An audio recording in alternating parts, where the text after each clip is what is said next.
Needs of the population. जिस तरह आप देखें कि हमारा अगर पाकिस्तान में हमारे पास ट्रॉमा सेंटर्स हैं, इमरजेंसी डिपार्टमेंट है, triage and initial assessment, stabilisation and resuscitation, ongoing patient care, collaboration and communication, patient and family support, training and education, तो बहुत सारी जगह पाकिस्तान में भी स्कोप है और मेरे ख्याल में इसकी बहुत नीड है कि हम स्टार्ट करें। एग्जिस्टिंग जो हमारे पास सिस्टम है, क्योंकि हमारे पास पहले डिप्लोमा नर्सिंग होता था, general nursing 3rd year diploma programme, उसके बाद 1 ईयर स्पेशलिटी जो थी वो मैंडेटरी थी, 4th ईयर करते थे तो पोस्ट RN में एडमिशन मिलता था।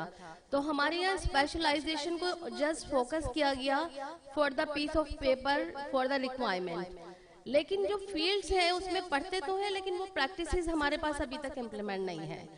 जिस तरह फीमेल नर्सिस जो है वो मिडवाइफ में, paediatric nursing, critical care nursing, cardiac nursing, psychiatric, anaesthesia nurse, तो हमारे पास डिफरेंट फैसिलिटीज जो है वो अवेलेबल भी हैं और हमारे पास स्किल पर्सन भी है, लेकिन अभी तक नर्स प्रैक्टिशनर का रोल नहीं आया कि वो जो कार्डियक में काम कर रही है क्या वो कार्डियक की स्पेशलिस्ट है, जो ट्रॉमा में काम कर रही है तो क्या वो ट्रॉमा की स्पेशलिस्ट है।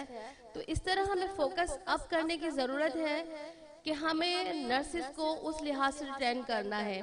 और बहुत खुशी की बात है कि अभी जो हमारा न्यू आइन आया है Pakistan nursing and midwifery council, उसमें नर्स प्रैक्टिशनर का रोल भी आज आ गया है,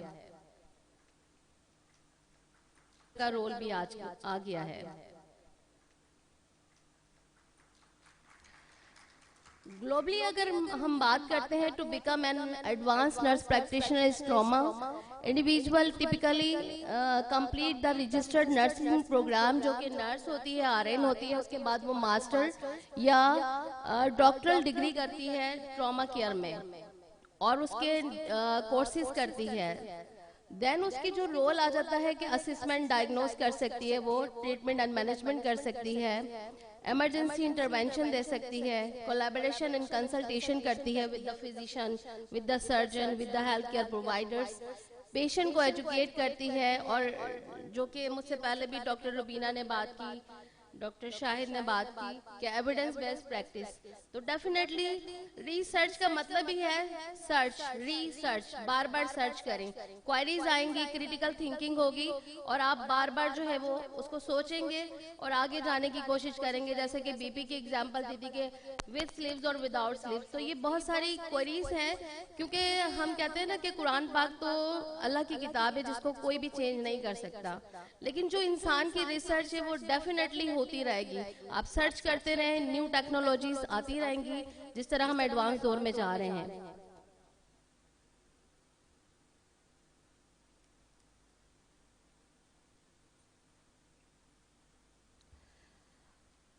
हम प्रपोज कर रहे हैं initial APN trauma and emergency program in Pakistan, और मैं ट्रॉमा के जो यहाँ पर सीनियर्स बैठे हैं उनको मैं ये ऑफर करूंगी, क्योंकि आप लोग स्पेशलाइज हैं इस फील्ड के और आपका सेंटर एक चल रहा है, तो आपको ट्रॉमा प्रोग्राम बिल्कुल शुरू करना चाहिए, जिसका कुछ फ्रेमवर्क हमने बनाया है कि Pakistan faces significant challenges in addressing the health care needs of trauma patient given the high incidence of accident, violence, natural disaster to improve trauma care and reduce mortality rate.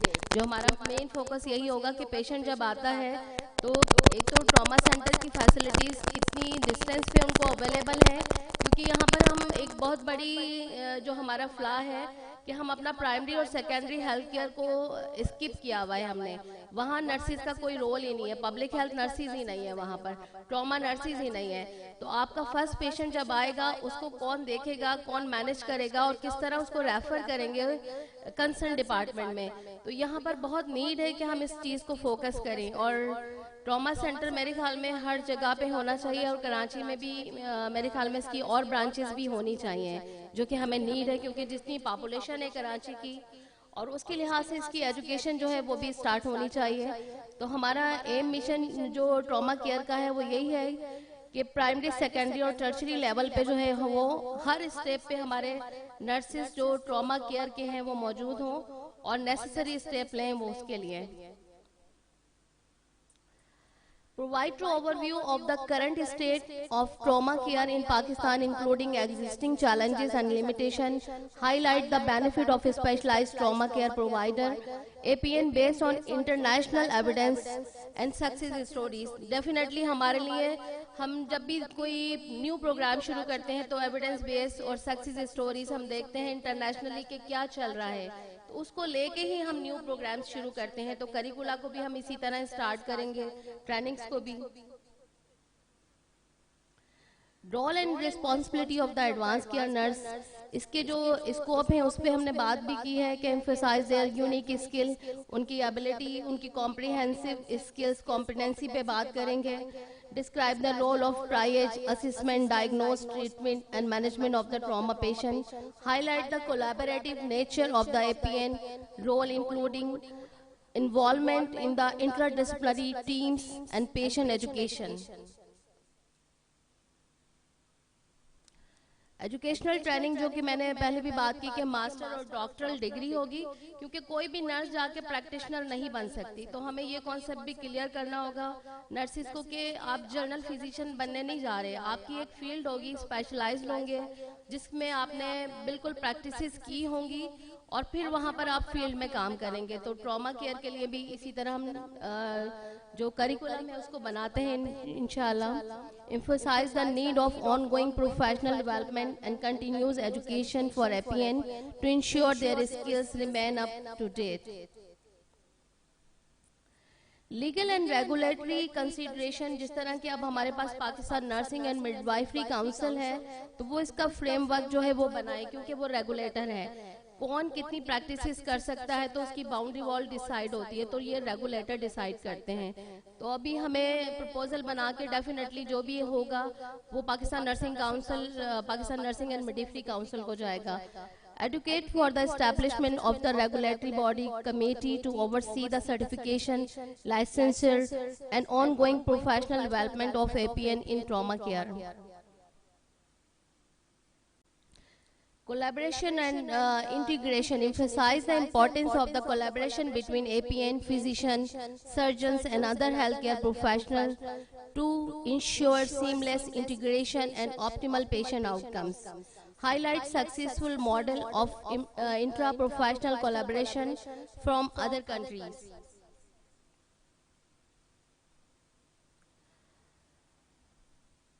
Implementation plan जो है हमारा, develop phase approach for the implementation of APN in trauma care, considering factors such as resources availability, funding and workforce capacity.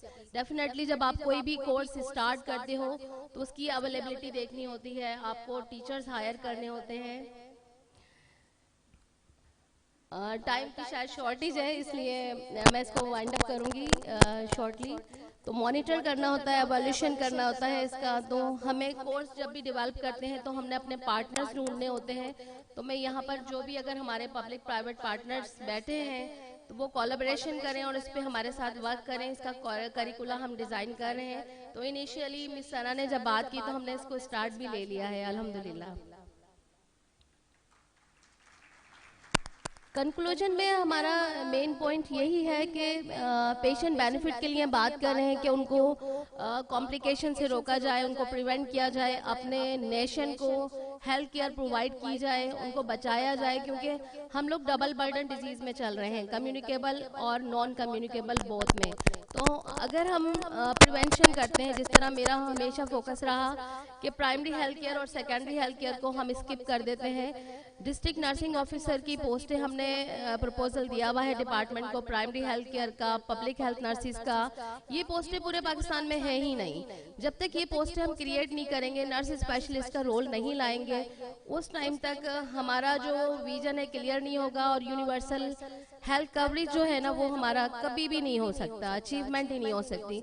हमने बहुत काम किया लेकिन हम जो नर्सिंग का एक गैप, क्योंकि मैं आपको थोड़ा सा एग्जांपल देती हूँ कि मैं हॉस्पिटल में थी जब मैं जूनियर थी, बहुत उस टाइम की बात कर रही हूँ। तो मैं किसी सीनियर से बात कर रही थी, ना डॉक्टर्स होते ना पैरामेडिकल होते हैं, कोई नहीं होते, हम क्या करें इनको। उन्होंने कहा एक वाहिद नर्स होती है जो पूरे हॉस्पिटल हॉस्पिटल को रन करती है, वो बैकबोन है, वही डॉक्टर को जगा के रखती है, वही पैरामेडिक से काम कराती है। तो नर्सेज जो है वो बहुत इम्पोर्टेंट है। तो फील प्राउड कि आप नर्सेज हो, प्राउड फील करो, एडवांस नर्स बनने जा रहे हो, पीएचडी कर रहे हो और अल्हम्दुलिल्लाह आप फील्ड स्पेशलिस्ट बन रहे हो। तो आप इन साइड भी प्रैक्टिस कर सकते हो और आउटसाइड भी आपको इंडिपेंडेंट, जिस तरह डॉक्टर रुबीना इस पे बात कर रही है कि हाइपरटेंशन की क्लिनिक कर सकते हो, आप डायबिटीज़ की कर सकते हो। तो ये कोर्स डिज़ाइन हो रहे हैं, हमारे पास एक्सपर्ट अल्हम्दुलिल्लाह मौजूद हैं। तो हमें इस बात की ज़रूरत है कि हम आगे बढ़ें। Thank you very much.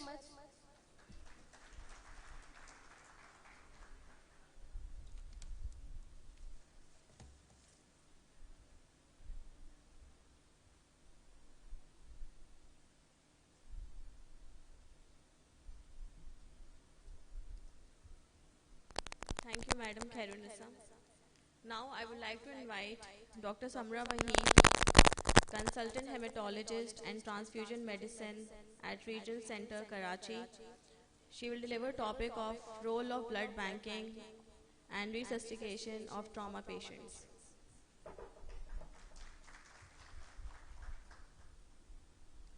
Assalamu alaikum, Bismillahirrahmanirrahim.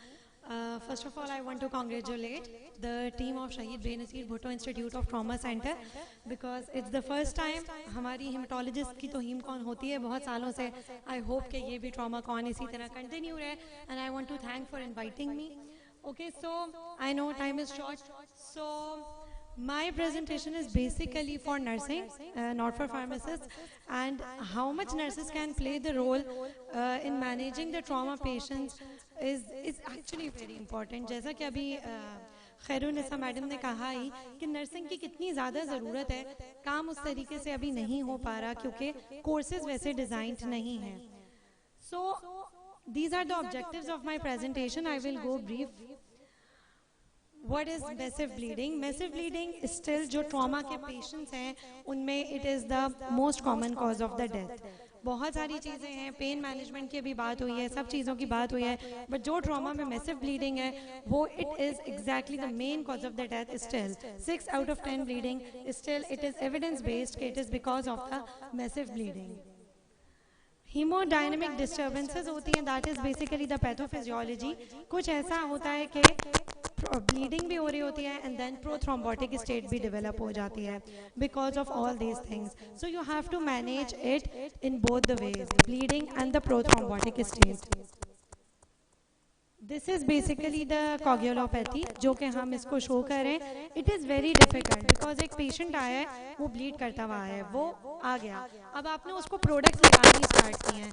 जैसे जैसे आप उसको प्रोडक्ट्स लगा रहे हैं उसको कोगुलोपैथीज डेवलप हो रही हैं अगर प्रोडक्ट का रेशियो सही नहीं है, प्रोपोर्शन सही नहीं है या टाइमिंग सही नहीं है.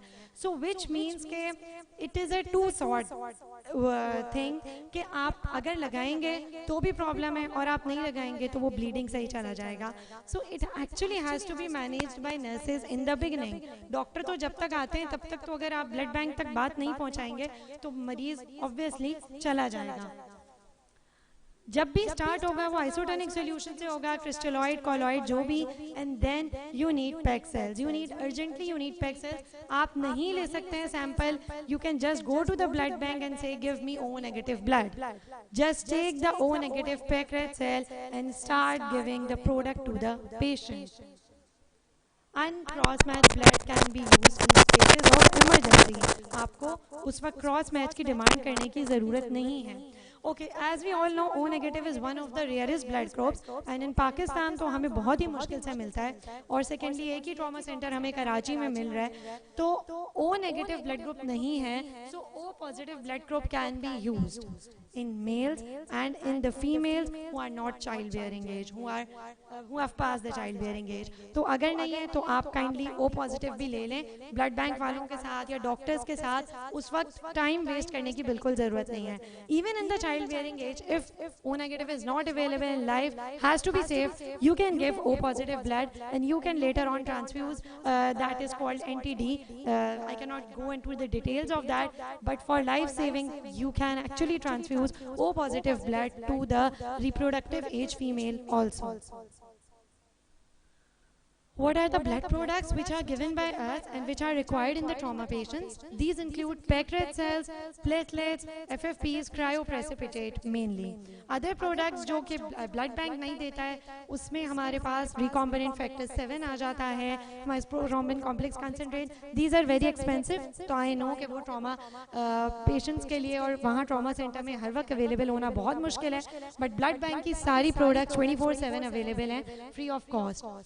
The other thing, the important thing जो pharmacist को के लिहाज से है, tranexamic acid. Tranexamic acid is must for every trauma care patient and इसकी safety profile भी बहुत अच्छी है, वो आप लोगों को वैसे ज़्यादा पता होगा, but generally her trauma patient में यूज़ की जा रही होती है जो bleed कर रहा होता है. डेफिनेशन पे मैं बहुत ज़्यादा डिटेल में नहीं जाऊंगी, बट ट्रेडिशनली ये कहते थे कि अगर 24 घंटे में 10 पैक सेल्स यूज़ होंगे तो मैसिव ट्रांसफ्यूजन प्रोटोकॉल स्टार्ट होगा.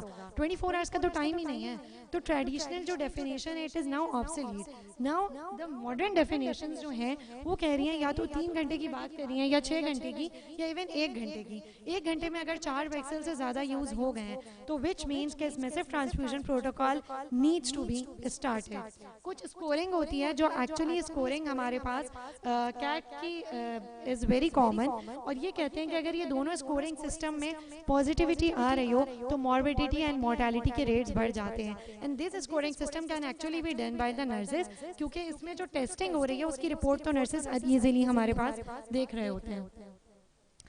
स्टार्ट कब करना है? तो this is again ABC scoring system जो ये बता रहा होता है कि अगर हार्ट रेट जो ब्लड प्रेशर जो है वो 90 से कम है, systolic blood pressure, heart rate is greater than 120, fast scan is positive, and if there is a penetrating torso injury और score is greater than 2, you have to go for massive transfusion protocol.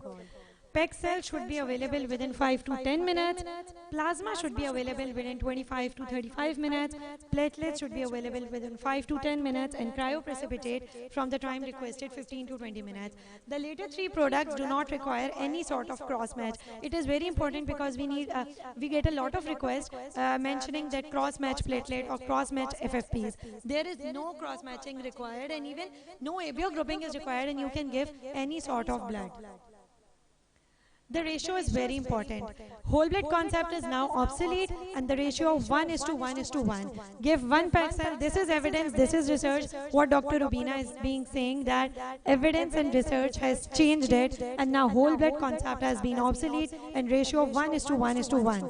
1 pack cell, 1 platelet, and 1 plasma has to be given to the patients. It is very critical to maintain this ratio, else you will develop the dilutional coagulopathy. What should be the target? So these should be the targets. Hemoglobin, अब वो वाली बात नहीं है कि 10 पे पहुंचेगा तो रोकेंगे. ट्रॉमा में भी रिस्ट्रिक्टिव ट्रांसफ्यूजन स्ट्रेटेजी की बात हो रही है. हीमोग्लोबिन ग्रेटर देन 7 है, आप ट्रांसफ्यूजन स्टॉप कर सकते हैं. आपकी प्लेटलेट्स ग्रेटर देन 50,000 है, you can stop. PTA-PTT is less than INR basically is less than 1.5, you can stop. And fibrinogen is greater than 1, you can stop. So these are the hematological parameters, and the other one is the mean arterial pressure and the core temperature. Hypothermia is very very important. You have to keep the patient warm. Product को warm करने से बहुत बेहतर है कि keep the patient warm, because if he is in hypothermia तो सारी की सारी जो कॉम्प्लिकेशंस हैं, जो ट्रांसफ्यूजन की भी कॉम्प्लिकेशंस हैं, वो स्टार्ट हो जाएंगी and you will lose the patient. हमारी भी कुछ लॉजिस्टिक्स हैं. हमें ब्लड इशू करने के लिए जाहिर है पहले हम आपको कोई भी दे देंगे, but after 1 to 2 pack cells we need to cross check, we need to check the blood and we need to cross match the blood, because it is very important. वरना हम उसको शायद अभी सेव कर लेंगे, बाद में उसके लिए सेकेंडरी एल्यूमिनाइजेशन करके उसकी लाइफ में प्रॉब्लम्स क्रिएट कर सकते हैं. So after 1 to 2 products you have to give the blood, and blood should be labeled properly. Nurses, blood should be labeled properly. If there is any discrepancy, blood bank will not proceed. Form पे और tube पे नाम अलग है, हम नहीं कर सकते, because prevention is better than cure. मरीज मर जाएगा अगर मैंने A को B और B को A दे दिया. So labelling is very very important. And so everything has complications, so does the transfusion. Reactions including the acute lung injury, the circulatory overload that are very very common, and then specifically in the trauma patients, in the bleeding patients, hypocalcemia, hypothermia, hyperkalemia, and metabolic alkalosis. So you need to test hourly, or 2 hourly, and you have to manage these things along with the transfusions. When to stop? जब patient कहीं और shift हो रहा है, patient OT में surgeons के पास जा रहा है, सो नर्स, अटेंडिंग नर्स और doctor has to inform the blood bank that we are handing it over to the surgeons और the anaesthesia people and they will communicate it to you.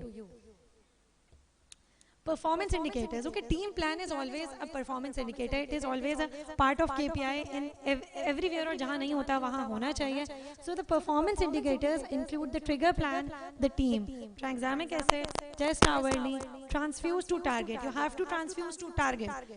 It's not कि आप बस आपने जो है वो restrictive strategy नहीं ली है because bleeding हो रही है और transfuse because everything has complications. Temperature management and terminate the code. Termination of the code is important because अगर patient shift हो गया है या ठीक हो गया है या इंतकाल हो गया है उसका तो please terminate the code. ये ना हो कि हम नीचे उसकी products दिए चले जा रहे हो. So to summarize, actually the summary is that prevention is better than cure. Thank you so much. Any questions? Time is life, so I just followed it. Thank you. कोई question है?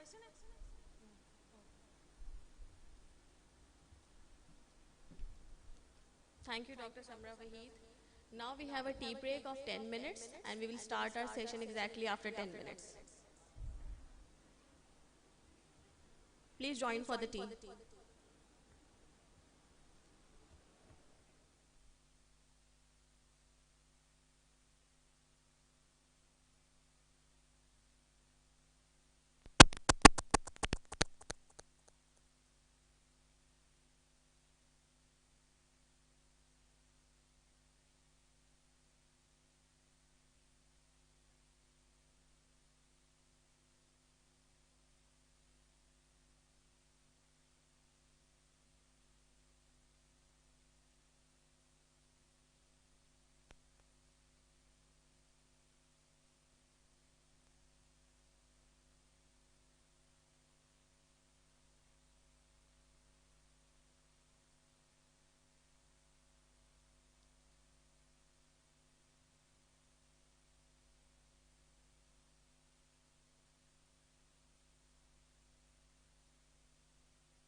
Please be seated, everyone, so that we can start our session.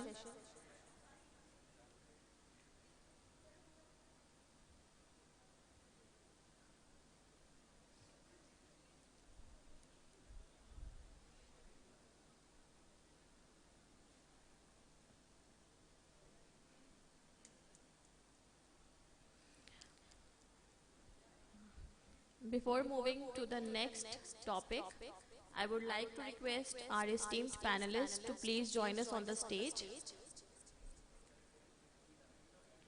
Miss Nazli, Miss Afsha Nazli, please join on the stage. I would like to request Professor Dr. Mirza Tusawwur Beg, our esteemed panelists, to please join on the stage. We also have among us Sayyid Adnan Rizvi, one of the panelists. Please join on the stage.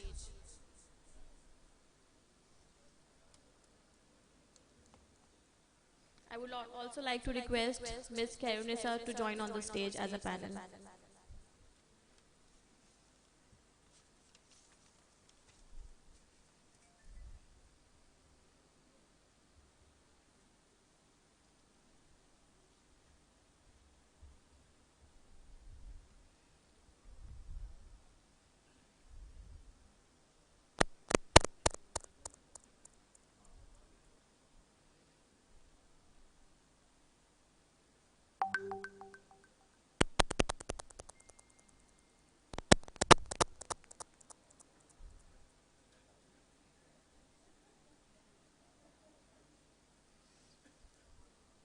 Now let's start with our next topic.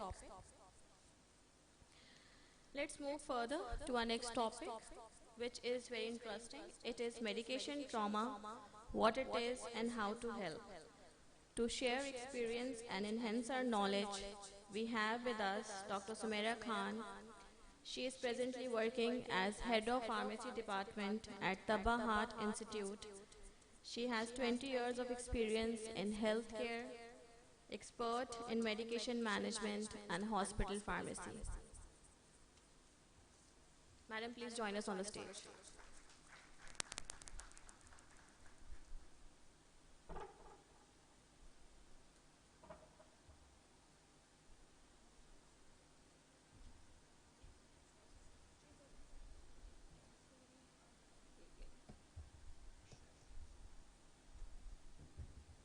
Assalamu alaikum everyone.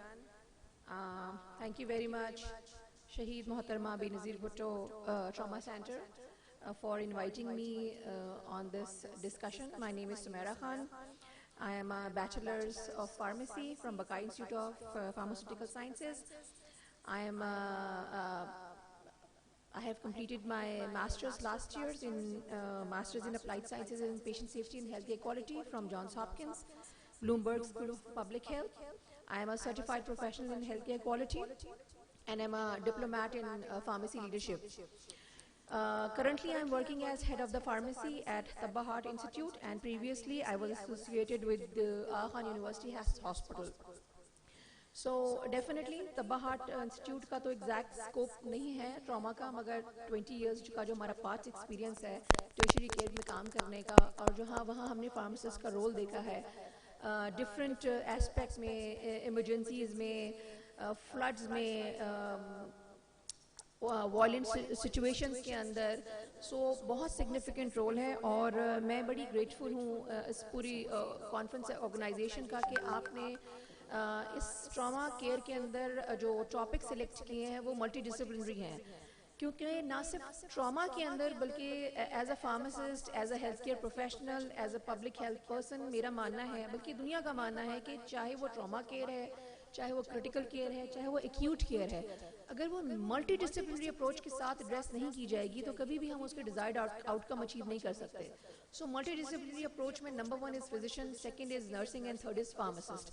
So ये जब तीनों collaborate करते हैं तभी हम कोई target achieve करते हैं, या जो हम outcome desired outcome achieve करना चाहते हैं वो तभी हम achieve कर सकते हैं. So I'm really thankful Zarnab for inviting me. Okay, what is medication trauma? So trauma जब भी हम सोचते हैं तो it suddenly जो हमारे mind में आता है that is injury. Medication trauma is also a kind of injury, वो एक साइकोलॉजिकल इंजरी है। जब भी आप कोई पेशेंट है, जब पहली दफ़ा उसको कुछ चीज़ डिस्क्लोज की जाती है, लाइक आपको गॉड फॉरबिड कैंसर हो गया है और अब आपको लाइफ टाइम इन मेडिकेशन पे रहना है, या आप सडनली आपको पता लगा आप डायबिटिक हो गए हैं और अब आपको इंसुलिन पे रहना है, सो वो भी एक मेडिकेशन ट्रॉमा होता है। और मेडिकेशन ट्रॉमा को जो बेस्ट प्रोफेशनल है जो हेल्प कर सकता है किसी भी इंडिविजुअल को, पेशेंट को, वो अपनी लाइफ को नॉर्मली लिव कर सके, that is pharmacist. Because pharmacist आपका केयर प्लानर है, पार्टनर है, जो कि आपकी मेडिकेशंस को शेड्यूल करता है, हेल्प करता है, आपको बताता है कि किस तरीके से आप इन मेडिसिन की कंप्लाइंस करेंगे तो आप क्वालिटी ऑफ लाइफ को इम्प्रूव करेंगे and you could be a normal person, rather कि आप हमेशा इस माइंड के सेट के साथ रहें कि आप एक डिजीज के साथ हैं और you are on multiple medications और आप अब लाइफ टाइम जो है दवाइयों पे आ गया।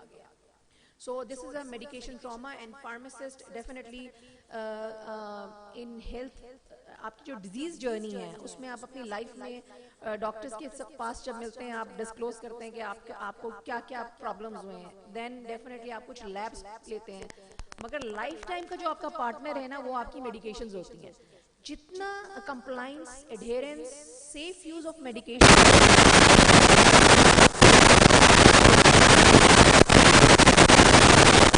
and you could perform normally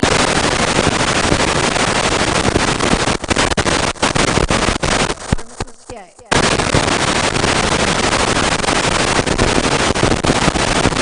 America है, अनफॉर्चुनेटली पाकिस्तान में भी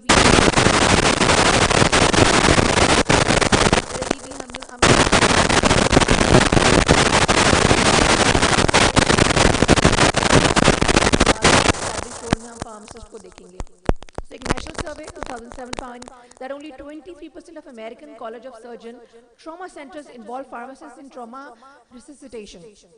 The researchers found that pharmacist involvement with the trauma teams increased significantly from 23% in 2007 and 70% in 2000. Definitely आपको पता है कि वहाँ पे research ज़्यादा होती है, papers ज़्यादा अच्छे होते हैं और definitely जितने पेपर्स पब्लिश होते हैं वो बहुत जल्दी उनकी पब्लिक पॉलिसी में इम्पैक्ट करता है। जब पब्लिक पॉलिसी के अंदर वो उनका रोल डिफाइन होता है तो उनके रोल्स उनके डिफाइन हो जाते हैं और फिर वो नेशनल लेवल के ऊपर अपना रोल प्ले करना स्टार्ट कर देते हैं।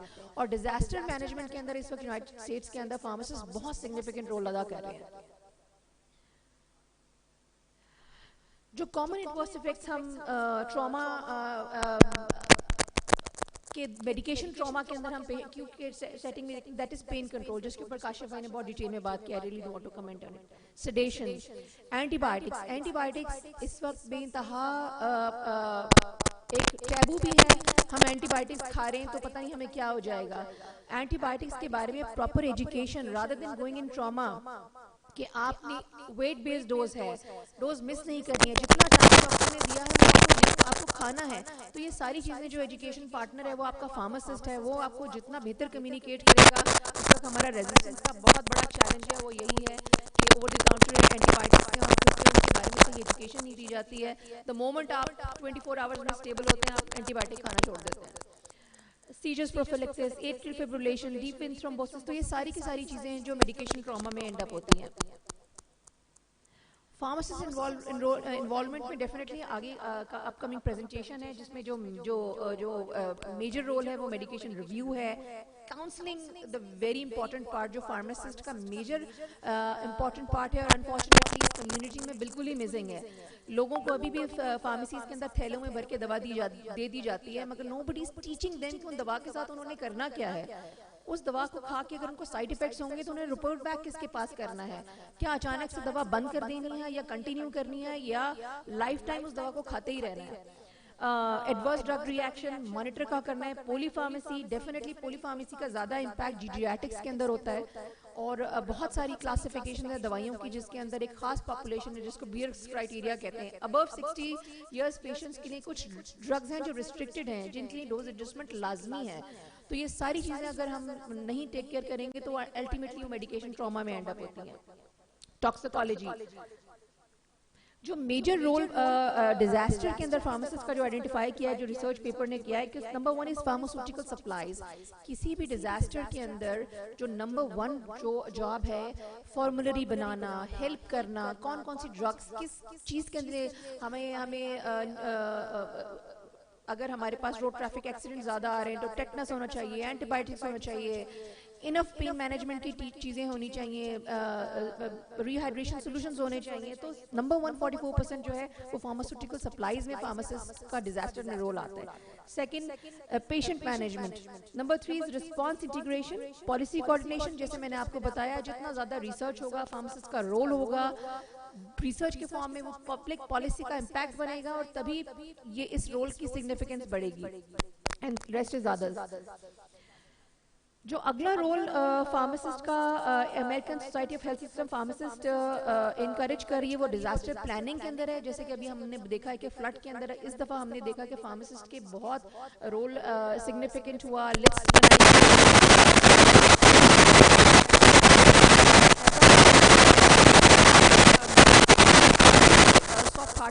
लोग हैं, हमने सारी की सारी कम्युनिटी फार्मेसी से दवाइयाँ उठाई और जाके डोनेशन में फ्लड में डाल दी।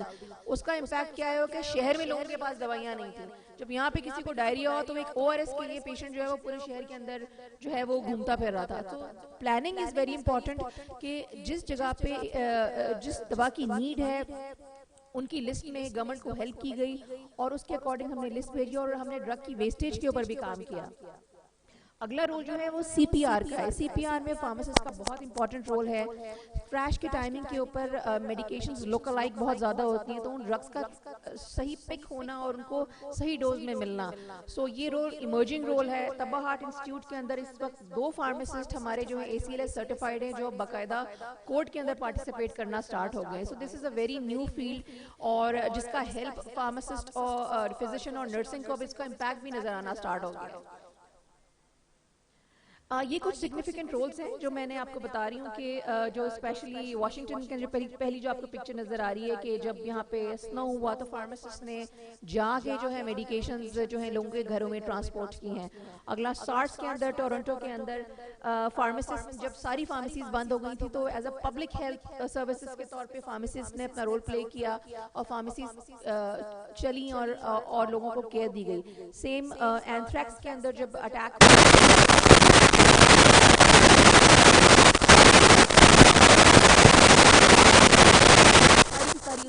वहाँ की फार्मेसी टीम ने बना के दी। सो फार्मासिस्ट का जो बहुत सिग्निफिकेंट रोल है डिजास्टर के अंदर, ट्रॉमा के अंदर, स्पेशली प्लानिंग के अंदर।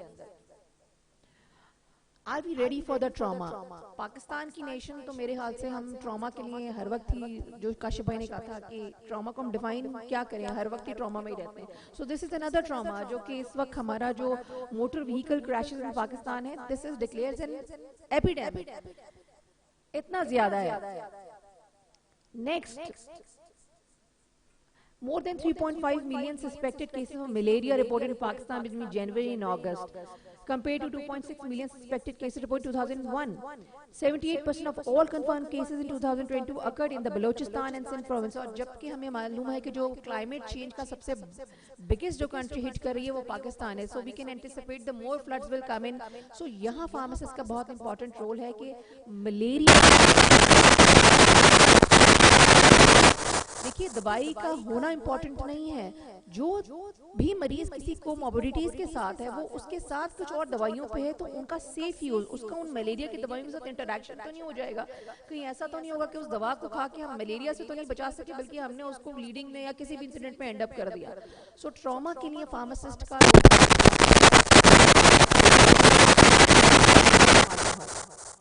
Same goes with dinghy. Covid के अंदर जो है ग्लोबली सबने बहुत ही इंपॉर्टेंट रोल फार्मासिस्ट का ग्लोबली हाईलाइट हुआ, जिसके अंदर आप वैक्सीनेशन देखें प्रोवाइड की गई। वैक्सीनेशन फार्मासिस्ट ने जाके अपनी फार्मेसीज को वैक्सीनेशन सेंटर में कन्वर्ट कर दिया। इसके अलावा पॉलिसीज बनाने में हेल्प किया, कोविड की अवेयरनेस के अंदर काम किया। पाकिस्तान के अंदर भी अगर आप देखें, जो मुझे बड़ा हमेशा से अफसोस होता है कि कोविड के अंदर बहुत हमने मार्केटिंग देखी, सॉन्ग्स बहुत सुने, चीज़ें देखी। डॉक्टर्स और नर्सेस का रोल तो डिनाइबल है ही नहीं जो कोविड में किया, मगर जो फार्मेसीज, कम्युनिटी फार्मेसीज 24/7 रन हुई, मैं समझती हूँ कि इस रोल को बहुत अप्रिशिएट होना चाहिए था, जो नहीं हुआ। मे भी किसी के घर में कोविड के दौरान, लॉकडाउन के दरमियान किसी दिन आटा या चावल या कुछ नहीं मिला हो, मगर कोई भी पेशेंट जो है वो ये क्लेम नहीं कर सका कि कोविड के दौरान हमें दवा नहीं मिली।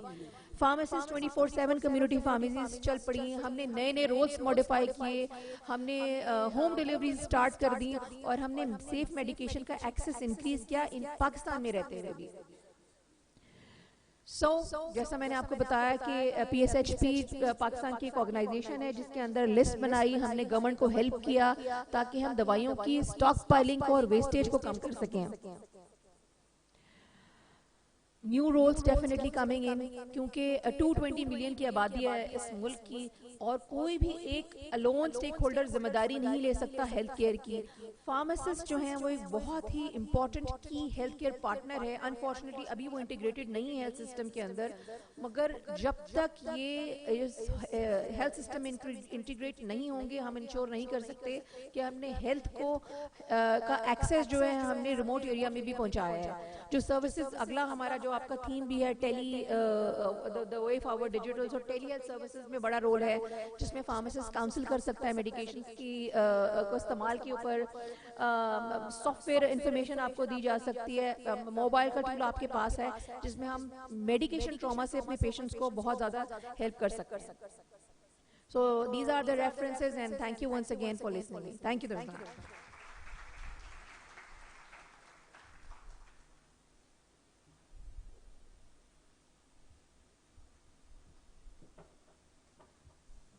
Thank you, Dr. Sumaira. We are greatly honored to have Dr. Adnan, Project Manager, HCID, Healthcare Initiative, a joint project of Apna Institute of Public Health, Jinnah Sindh Medical University, Karachi, will deliver a talk on de-escalation of violence amongst healthcare providers.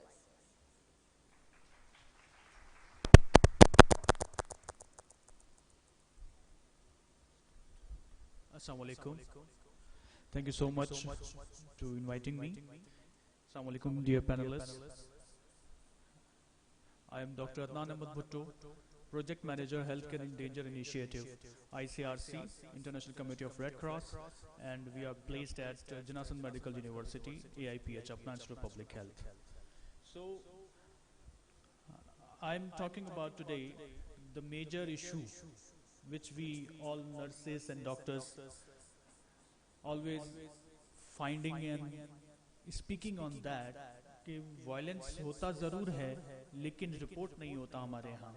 तो इसी को मद्देनज़र रखते हुए 2014 एक ICRC की team आई जो कि प्रोफेसर लुबना अंसारी बेग के साथ उन्होंने मीटिंग की जिन्ना सिंध मेडिकल यूनिवर्सिटी में। उसके बाद उन्होंने पूछा कि क्या कराची में वायलेंस होता है हेल्थ केयर प्रोवाइडर्स के ऊपर, तो इसमें काफ़ी गैप्स नज़र आए। तो उसके बाद उन्होंने कहा कि एक रैशनल पता चले, हमें मैग्नीट्यूड पता चले कि आया ये एक इशू है कि नहीं है कराची के अंदर। और जब एक स्टडी की गई तो उसके बाद पता चला कि वाकई ये बहुत बड़ा एक कलमिया है कि हमारे यहाँ रिपोर्ट नहीं होती ऐसी चीज़ें ड्यूरिंग एडमिनिस्ट्रेटिव इशूज़ या समथिंग ऐसे कि कोई बताना नहीं चाह रहा होता कि किसी के साथ कुछ ऐसा इवेंट हुआ है। तो उसी के हवाले से एक 2014 एंड 15 के बाद ये जब रिसर्च स्टडी हुई उसके इम्पैक्ट नज़र आए और उसके बाद फिर इम्प्लीमेंटेशंस की तरफ हम लोग आगे गए। सो हम इसी में आगे बात करेंगे। सो स्टार्ट करेंगे हम understanding the violence and its type along with its magnitude. What is violence? According to WHO defines the intentional use of physical force or power, threatened or actual, against oneself, another person or against a group of community, to either result in has high likelihood of resulting in injury, death, or psychological harm, maldevelopment, and deprivation. So ये एक WHO की definition है कि violence की क्या definition उन्होंने बताई कि किसी भी इंसान के साथ अगर होता है तो वो किस किस तरह उसके निपट सकता है। According to the International Federation of Red Cross, the basis of any violence is misuse of power. Violence होता क्यों है कि जाहिर सी बात है कोई ना कोई एक पावर में है वो उसका मिसयूज करे जिसकी वजह से कौन डिफेक्ट होगा? हमारे हेल्थ के प्रोवाइडर्स। उनके साथ अच्छा रवैया नहीं रखा जाता, मोस्टली पेशेंट के अटेंडेंट्स या इस तरह के लोग होते हैं. So classification of violence, which is proactive and reactive. In proactive, we can find safety measures. Proactive is instrument against some reward, example bomb blast and target killing. In that response, we have to enhance safety and fleeing from the scenes. Reactive violence is emotional, angry, effective aggression to take revenge or to retaliate provocation carried out in anger and frustration or heightened mood, which is mostly faced by our healthcare providers in the hospital, clinics, or in the wards, in the ICUs, and somewhere places. So in that situation, we have to make a de-escalation strategy. कि जो escalation एक चीज़ हो रही होती है ward के अंदर, कोई गर्मा गर्मी जिसे कहते हैं हो जाती है, तो उसमें एक हेल्थ केयर प्रोवाइडर का क्या रोल है, उसने किस तरह उस चीज़ को डी-एस्केलेट करना है ताकि चीज़ें वायलेंस की तरफ ना जाएं. Type of violence which we faced among our healthcare facilities along with healthcare personnel is reactive violence. So this is the brief introduction of our healthcare endangered project. It is an initiative of International Red Cross and Red Crescent Movement that aims to improve security and delivery of impartial and efficient healthcare in armed conflict and other emergencies. So ये हमारे कुछ partners थे उस वक्त जब वो start हुआ, और इनमें Indus Hospital, JPMC, Jinasan Medical University, AIPH, of course it is a part of that, ED Foundation, Indus Hospital. So ये सब हमारे एक stakeholders रहे इसके अंदर. एक स्टडी की गई उस वक्त, मिक्स मेथड स्टडी थी, कॉल उसका अप्रोच था. क्वांटिटेटिव स्टडी जिसमें स्ट्रक्चर क्वेश्चनर थे, 861 उसमें पार्टिसिपेंट्स थे, 822 का रिस्पांस लिया गया. Males were 59.7% and the female respondent are 40.3%. Qualitative study group में हुआ, जो फोकस ग्रुप डिस्कशंस हमारे उसमें 17 हुए, इन डेप्थ इंटरव्यूज हुए थे. इसके बाद एक नेशन वाइड स्टडी की गई जिसमें हमारे पास 4 large cities in Karachi, Peshawar, Islamabad, Lahore, and 4 districts of 3 provinces, Sindh, Punjab, and KPK. यहाँ पे की गई और जिसमें जो सवालात थे वो ये पूछे गए: Is violence experienced in a healthcare setting in last 6 months? Who is the target? Who is the perpetrator? Why does it happen? What happens to healthcare workers who experience violence and type of violence? Respondents included 8,579 healthcare workers from all cadres. It includes doctors, nurses, paramedics, pharmacists, and administrative staffs, security staffs, and ambulance workers in that study.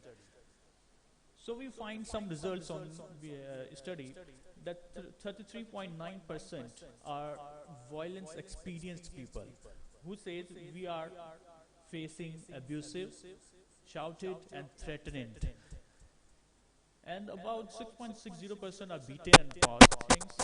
So as far as the damage to fertility is a 4.5%. Violence witness, okay, and the person who responded on that are 1578 who witnessed that, yes, they don't have faced, but their colleagues have faced the same situation. So there are 18.8 says they are abusive and beaten and threatened. So these are the results on that. Reasons of why physical violence happen. Reasons, the main are 17.6% are the death of patient, or serious condition of a patient are 16.6. Delay in care 13.4%. Mostly लोग कहते हैं ना कि हम hospital ले गए patient को और स्टाफ नर्स आई नहीं, डॉक्टर ने देखा नहीं, तो उन्होंने लेट किया जिसकी वजह से हमारे पेशेंट की जान चली गई या वो कॉम्प्लिकेशन में चला गया. तो इन सिचुएशंस को देखते हुए हम आगे देखेंगे. Reasons of verbal violence experience is the same, the delay in the care. कि हमने अगर स्टाफ को बुलाया है वो फौरन नहीं आए, नहीं समझते. वो कहते हैं कि पेशेंट हमारा तकलीफ में है, हमने कॉल किया, they should be available on time. ठीक. So the result indicates impact on healthcare workers. The healthcare workers are working in an environment characterized by a multitude of conflicts and type of violences. This leads to stress of PTSD. जाहिर सी बात है जिसके साथ अगर कोई violent event होता है तो वो फिर PTSD का शिकार भी होते हैं. तो हमारे हेल्थ केयर वर्कर्स मोस्टली इसी सिचुएशन में होते हैं और फिर वो दोबारा से वो काम करने के लिए तवज्जो नहीं दे पाते इतनी. ठीक है. A total of 49.2% healthcare workers has experienced or witnessed some kind of violence. So de-escalation and managing violence. तो हम लोग अब इस पे बात करेंगे. जिन फैक्टर्स हमने देख लिए, why escalation happens. Things escalate because someone is trying to win an argument. कोई एक हेल्थ केयर प्रोफेशनल से कोई ना कोई आर्गुमेंट जीतना चाहेगा, चाहे वो हेल्थ केयर प्रोफेशनल हो या कोई पेशेंट का अटेंडेंट हो, ठीक है. Things escalate when someone is judgmental. एक टैगलाइन बन जाती है कि हेल्थ केयर वर्कर्स के पास तो दिल होता ही नहीं है, ठीक है. तो दैट्स द थिंग कि कोई जजमेंटल बना के आया हुआ है अपनी और फिर वो करता है. Escalation happens because both people are trying to convey that they mean neither one is listening. Listening is most important in the communication, but they both are dysregulated. When someone attacks you, your first response is to defend yourself. It's causes the same stress and adrenaline rush. The aggressor has experienced the same exact reaction. If you remain calm, this will automatically lead to de-escalation. जाहिर सी बात है कि अगर escalation में जा रहा है तो हमने भी अगर उसके साथ उसी टोन में बात की तो फिर क्या होगा, एस्केलेशन ही होती है. हमें डी-एस्केलेशन की तरफ जाना है ताकि चीजें बेहतर रहें. We have short of time, so we can move. Escalation is assaulting private space. De-escalation, we have to give it space. Use offensivism, cynicism. Do not be provocative. Shouting, use a calm tone of voice. Wandering, or allow the gentle instruction to sit down. Hasty breathing, allow the person to become relaxed. Importance of communication and professional behavior averting de-escalation situation. Basics of patient communication is active listening. So, कई बार लोगों को ये शिकायत होती है कि doctor ने या स्टाफ ने हमारी पूरी बात सुनी नहीं. तो ये हमारे लिए एक हेल्थ केयर प्रोवाइडर्स के लिए इंपॉर्टेंट चीज़ है कि आप उनकी बात सुने प्रॉपर. और अगर आप एक्टिव लिसनिंग करते हैं तो आपकी मोस्टली कम्युनिकेशन अच्छी हो जाती है और चीज़ें बेहतरी की तरफ जाती हैं. जो उनके क्वेरीज होंगी आप उनको आंसर कर लें तो वो आपको बार बार तंग नहीं करेंगे. Normal protocol of communication is greet and introduce yourself to them, examine the patient and communicate the assessment. They need to receive a clear explanation and instructions about the condition. It is reasonable. Identify the sensible person in the case of death. Delay the bad news. Delay the bad news in situations where you find just like trauma center में कोई emergency आ जाती है, patient आपको पता है expire है, लेकिन आपने पहले उसके लिए direct declare नहीं कर देनी है. उसको आप पहले ICUs में या OT की तरफ शिफ्ट करें, उनके अटेंडेंट को बोलें कि you can wait, we can pray, we are trying our best. तो इस तरह आपको थोड़ा टाइम मिल जाता है ताकि आप सिक्योरिटी को बात कर लें या कुछ ऐसे आप मेजर्स ले सकते हैं कि जिससे आप वो चीज़ें बेहतर कर सकते हैं. और उनके अटेंडेंट को भी ये लगता है कि yes you are going to do something good for their patient. Empathize with your patient. Ability to feel others' pain and happiness. No judgment. Just like हम लोग कई बार बोल देते ना कि अच्छा आपने सलाद खाया होगा जिसकी वजह से ये पेट में दर्द हुआ, something like that. तो ये चीज़ें नहीं होनी चाहिए, ठीक है. Offering help rather than solution instead of रोने का कोई फायदा नहीं or something like that. Sorry, time is up. I have to move fast. So what are the rights of healthcare worker? To be respected and protected. To not be punished or discharging responsibilities. और इसमें सबसे important ये है कि हम लोग health care in danger initiative के तहत हम लोग ट्रेनिंग्स अरेंज करवाते हैं. जो हमारे हेल्थ केयर प्रोवाइडर्स अवेलेबल हैं, जो मेडिकल इंस्टीट्यूट के साथ होते हैं, हॉस्पिटल्स के साथ होते हैं, हम लोग उनको ट्रेनिंग्स दे रहे होते हैं ऑन द डी-एस्केलेशन. तो ये 5 मॉड्यूल्स की ट्रेनिंग होती है जिसमें हम उनको सब चीज़ें बता रहे होते हैं. और रिसेंटली अब हमारे पास सिंध असेंबली से एक बिल पास हुआ जिसमें Sindh health care services provider facility prevention of violence and damage to property act 2021 pass हो चुका है, जिसके तहत अगर कोई भी किसी के साथ वायलेंट इवेंट करता है तो आप उसको रिपोर्ट कर सकते हैं और उसके खिलाफ कानूनी कार्रवाई हो सकती है. लास्ट इन 16 मई 2023 हमने इसी हॉल के अंदर ये डिसेमिनेशन मीटिंग हमारी थी तो हमने ये रूल पास करवा दिया. So thank you so much for organizing any trainings. You can call us or email us. Thank you so much.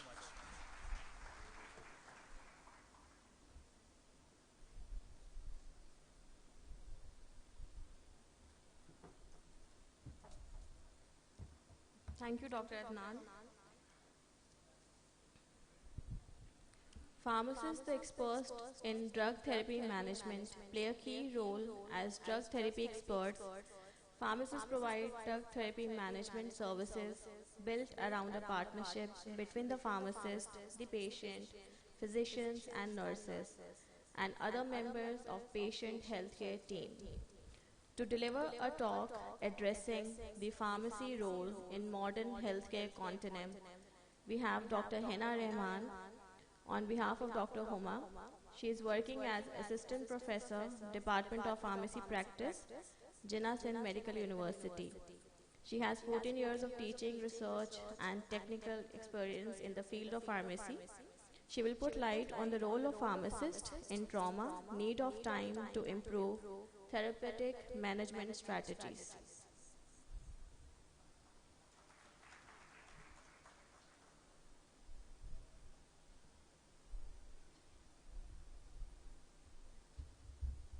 Assalamu alaikum.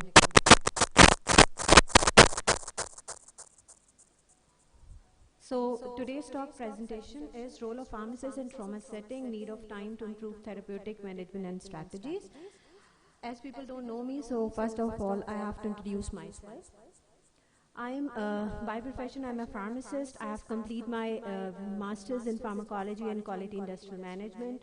I have completed my PhD in pharmacy practice.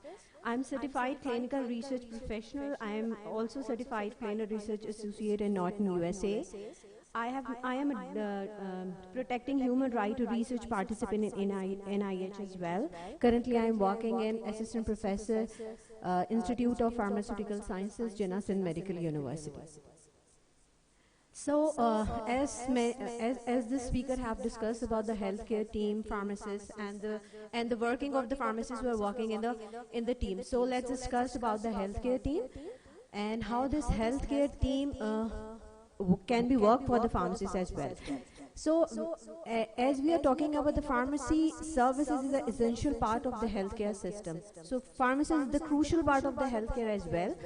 Evidence indicates that the innovation of the pharmacists work on the safe use of medication help to decrease the cost of the drugs. This is also Dr. Sumaira indicates about the study, which is actually the 10 years of a cohort, which has been published in the USA, and it indicates that how the pharmacists playing their sufficient role for the management of drug therapies, advocating the adverse drug reaction, work on the intervention and the procurement of the drugs. So let's talk about the title or the mark of the workshop or the seminar, which is the trauma. So have you ever seen any trauma center in sense? Let's talk about the sense. Have you ever seen any trauma center and the presence of a pharmacist inside it? In the sense specifically, any of one, anyone? There is some numerous or a minimal number which you can count 0.01% or 2% of the pharmacist's deputation inside in the trauma center here in the Sindh. But when we are talking about the trauma center and the deputation of pharmacists inside in the Punjab, so yes, there will be 20 trauma center in the Punjab, in which 13 is working, obviously 7 to 8 are not working, and the presence of the pharmacists inside present in the healthcare system inside in the Punjab as compared to the Sindh. So obviously we have to make a pharmacist in the healthcare setting, and the pharmacist can perform work well. These are the stats which I'm talking about is 2021. It's not like that कि कोई बहुत पुराने time की मैं कोई बात कर रही हूँ. ये सारा 2021 का stats है, जिसके अंदर pharmacist is playing the crucial role in different roles in Pakistan, like Kabul में भी है and Punjab में भी. So in the trauma frontline, again the US stats in which the pharmacists can perform, 97% of the pharmacists who are giving their extremely valuable working inside, and they're only 24% जिसमें लोगों का ख्याल ऐसा है कि pharmacists cannot be performing as well as compared to the other healthcare profession. Otherwise, the 97% ये कहते हैं कि pharmacists can perform very well and should have a trauma frontline healthcare team part. So what is the current status? There are 3-4 current status in which the significance of the pharmacist has been proven in the trauma frontline and the setting. There are many countries who have published their papers in which they are showing their stats. The countries are Norway, US, Egypt, Switzerland. There are the many countries. Even if you are talking about the nearby countries like Bangladesh, India, there is no other publication who has been proven with the presence of the pharmacist inside the trauma center, including Pakistan. So this is the Alfred team, who is an Australian based, who are talking about the 15 highly trained members, highly trained pharmacists who are working about the trauma patients, septic and stroke patients. Again, as the University of Rochester has undertaken a project to implement and optimize a formal emergency pharmacist program designed to study the effect of their safe practice and intervention. In 1999, this is the book To Err in Human. मेरे ख्याल से सबने ही पढ़ी हुई होगी. How does the human make error and how we can prevent the error. So the pharmacist can be the custodian of this healthcare team, which can minimize the error, part of a trauma system, and help for the patient. If we are talking about the emergency department care for approximately 110 million patients per day in the United States, and 5% of these patients experience adverse drug reaction, and 70% of these and 3.8 million events are thought to be preventable. Do you think कि पाकिस्तान के अंदर एक year के अंदर कितने millions of deaths होती हैं in a trauma setting, inside in the sense, or कोई पाकिस्तान की कोई roughly data? 20 million डेथ एक साल में हो जाती हैं, जिसके अंदर 1.7 मिलियन डेथ जो पेशेंट्स हैं उनकी डेथ हो जाती है, और हमारे पास पीछे का पेशेंट के पास कोई रिकॉर्ड नहीं होता. वी डोंट नो पेशेंट को किस मेडिकेशन से कौन सी एलर्जी है, पेशेंट प्रीवियसली कौन सी हाइपरटेंसिव मेडिकेशन ले रहा है, क्या पेशेंट एस्मेटिक है, पेशेंट हाइपोथायराइड है, पेशेंट को कौन सी चीज़ों से प्रिवेंट करना है. नहीं, जब भी पेशेंट ट्रॉमा सेटिंग के अंदर आता है, we just start managing the patient. We don't know about the history. For example, if the patient is asthmatic and we are taking another type of medication जिससे patient को hazardous effect create हो सकते हैं, तो we should have a database system as well in as far as the strategy is concerned, and we have to think about it. What is the need of a pharmacist in Pakistan? This is the Pakistani stats, in which currently 810 to 10,000 pharmacists are working in Pakistan, of which 500 are involved in the production of pharmaceutical industries, and only 15 are engaged in the community pharmacy. So we have a very limited number of pharmacists who are working in the community, just because of the different factor. Pharmacists are more you can say more preferable in a situation कि वो pharmaceutical industry join करें rather than work in the clinical setting. Moreover, in addition to inadequate and untrained resource, doctors were reluctant to engage the pharmacist in the medicine prescribing and related tasks. This is a very important thing. Why they are reluctant? Why the people are not relying on the pharmacists? This is the thing which we'll discuss in the next slide. PharmD graduates must be given extensive duties in the clinical pharmacy services so that they can progress and play their roles as healthcare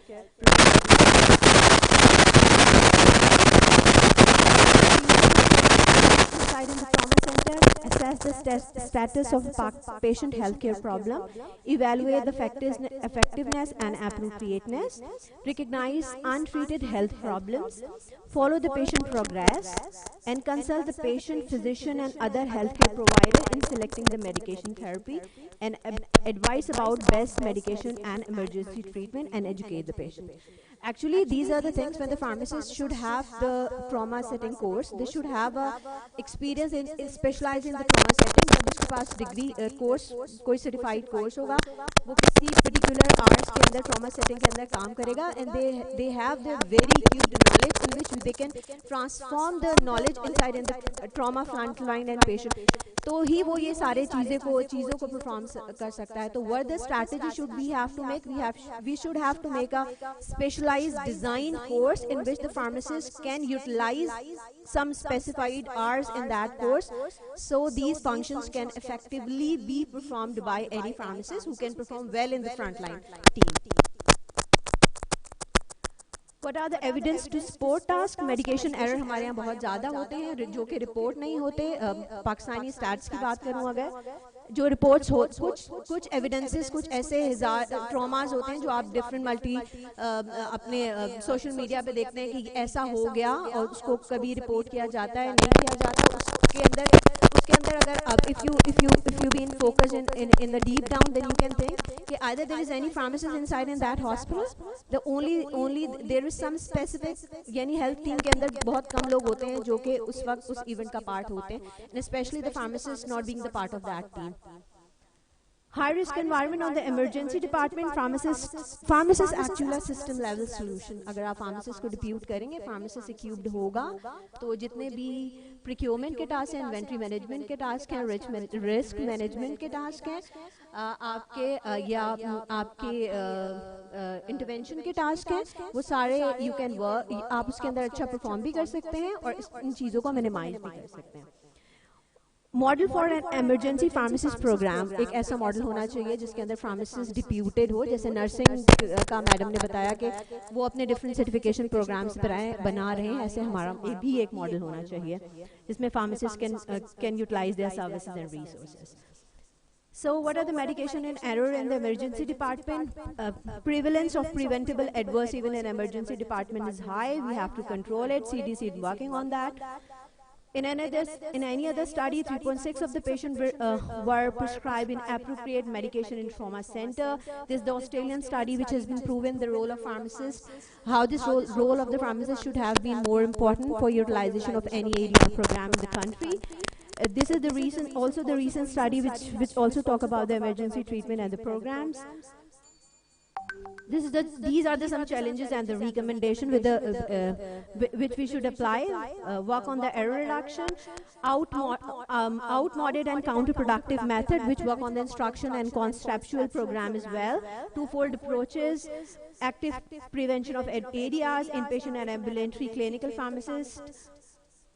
And this is the need of the time. We have to utilize the pharmacist's basic knowledge. We have to work on the pharmaceutical care. We have to work on surveillance. We have to work on identification of emergency pharmacies as a resource. These are some strategies which we have to see majorly and try to educate the people as much as possible. This is the study which we are talking about, how this pharmacist can work well. And there are so many data जो available है. This is the current 2001 ASHP guidelines जिसके अंदर pharmacist की recommendation in different trauma centers has been established and they are working on that कि आप ये apply करें. So if you are talking about the conclusion, this the transition of care should be revised. We have to more focus on about कि transition. This is an era जिसके अंदर transition of care जो है वो clinical setting से pharmaceutical setup में आना चाहिए, which is called the pharmaceutical care. So we are work on the performance of quality of care. Quality care के क्या parameters हो सकते हैं? Pareto है हमारे पास बहुत सारे ऐसे quality tools हैं which we can apply to improve. Work on emergency preparedness and strength in the interdisciplinary education and focus on obviously the evidence-based practices. And thank you so much.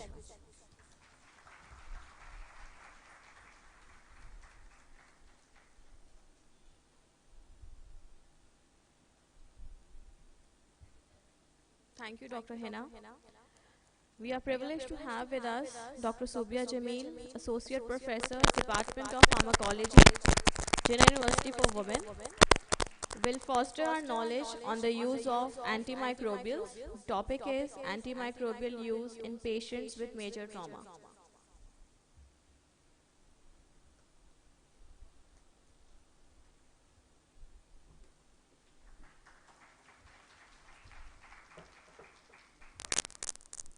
अस्सलाम वालेकुम to all of you and thanks for the clapping. लगता है मेरे students बहुत मौजूद हैं यहाँ hall में.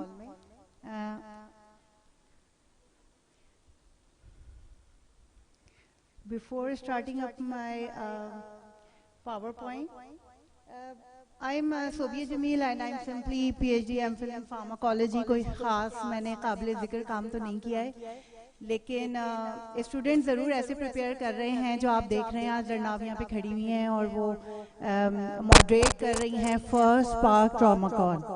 So this, I think this is my achievement. Thank you. So starting off with my talk, it is on antimicrobial use in patients with major trauma.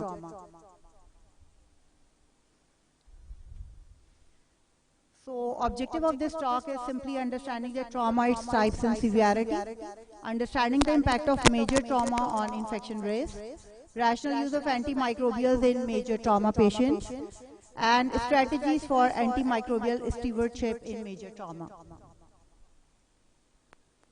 Trauma is, as you all know, that it is one of the leading causes of mortality and morbidity worldwide. And when it comes to the classification of trauma, मुझे अंदाज़ा है कि यहाँ पे इस वक्त सुनना जो है इन्हें सच कॉन्फ्रेंस जो है एक बहुत मुश्किल काम होता है, इसलिए मैं इसको काफ़ी आगे जल्दी चलाऊंगी, ज़्यादा आप लोगों की समातों को तकलीफ नहीं दूंगी. So trauma is either physical trauma or psychological trauma, and according to my topic I have chosen physical trauma, and it is further subdivided into two general classes, that is blunt force trauma and penetrating trauma. So this is very important that we should know for the structured care, for the individualized care, we should know the scoring system for trauma to assess the severity of trauma. So we have, because I would like to mention there that underreporting is one of our tragedy. The tragedy of our society, of our healthcare is underreporting. And one of the reasons for that is again lack of pharmacists in our healthcare professionals. And as I always say, and Dr. Tasawwur and Dr. Adnan will second it, that pharmacists have no field to play. हमें खेलना सिखा दिया जाता है, हमें सारे game के tactics सिखा दिए जाते हैं, but we have no field to play. और उसके अंदर मैं ये भी कहूँगी कि ऐसा नहीं है कि हम लोगों की तरफ से बीइंग ए फार्मासिस्ट हम लोगों की तरफ से कोई लैकिंग्स नहीं होती हैं. हम लोगों का भी करिकुलम इज़ वेरी बेस्ट, लेकिन जो हमारा प्रैक्टिस बेस्ड हमारी जो टीचिंग है वो दैट इज़ लैकिंग समवेयर. इसको ज़रूर जो है वो जो पैनलिस्ट हैं वो भी सेकंड करेंगे मेरी इस बात को, और हम इसके अंदर इम्प्रूवमेंट लाएंगे कि rather than going for PhDs and all these things we should also engage practice based professionals in our academia. All the healthcare professionals, either they are nurses, they are physicians, they are consultants, or they are pharmacists. So coming to the structure, for the structured care, we need to have a trauma scoring system. So we have three basic types of trauma scoring systems. In that we have physiological scores, anatomical scores, and combination of both anatomic and physiological scoring systems. So physiological scores basically describe the changes due to trauma, and they are translated by changes in vital signs and consciousness.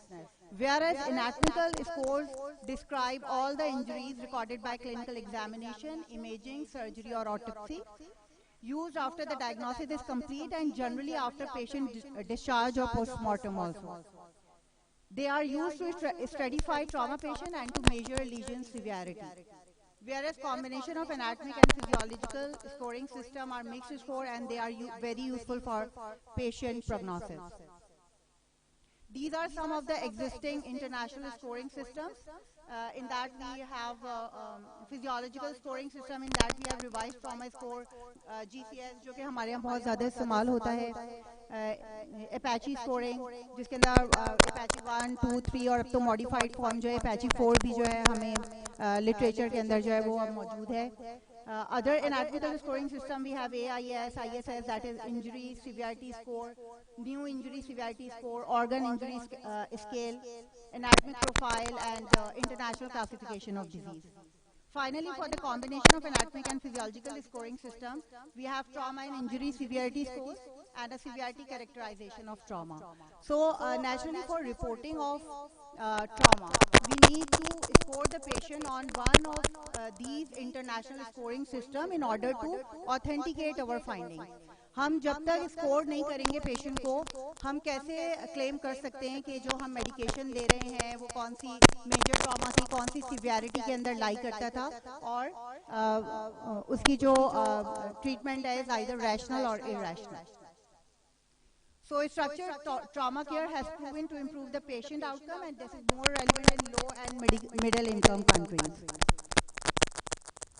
So coming to the major trauma, it is immediate life-threatening condition, which have multi-system involvement, physiological instabilities, complications and infections, physiological impact, and finally mortality or morbidity.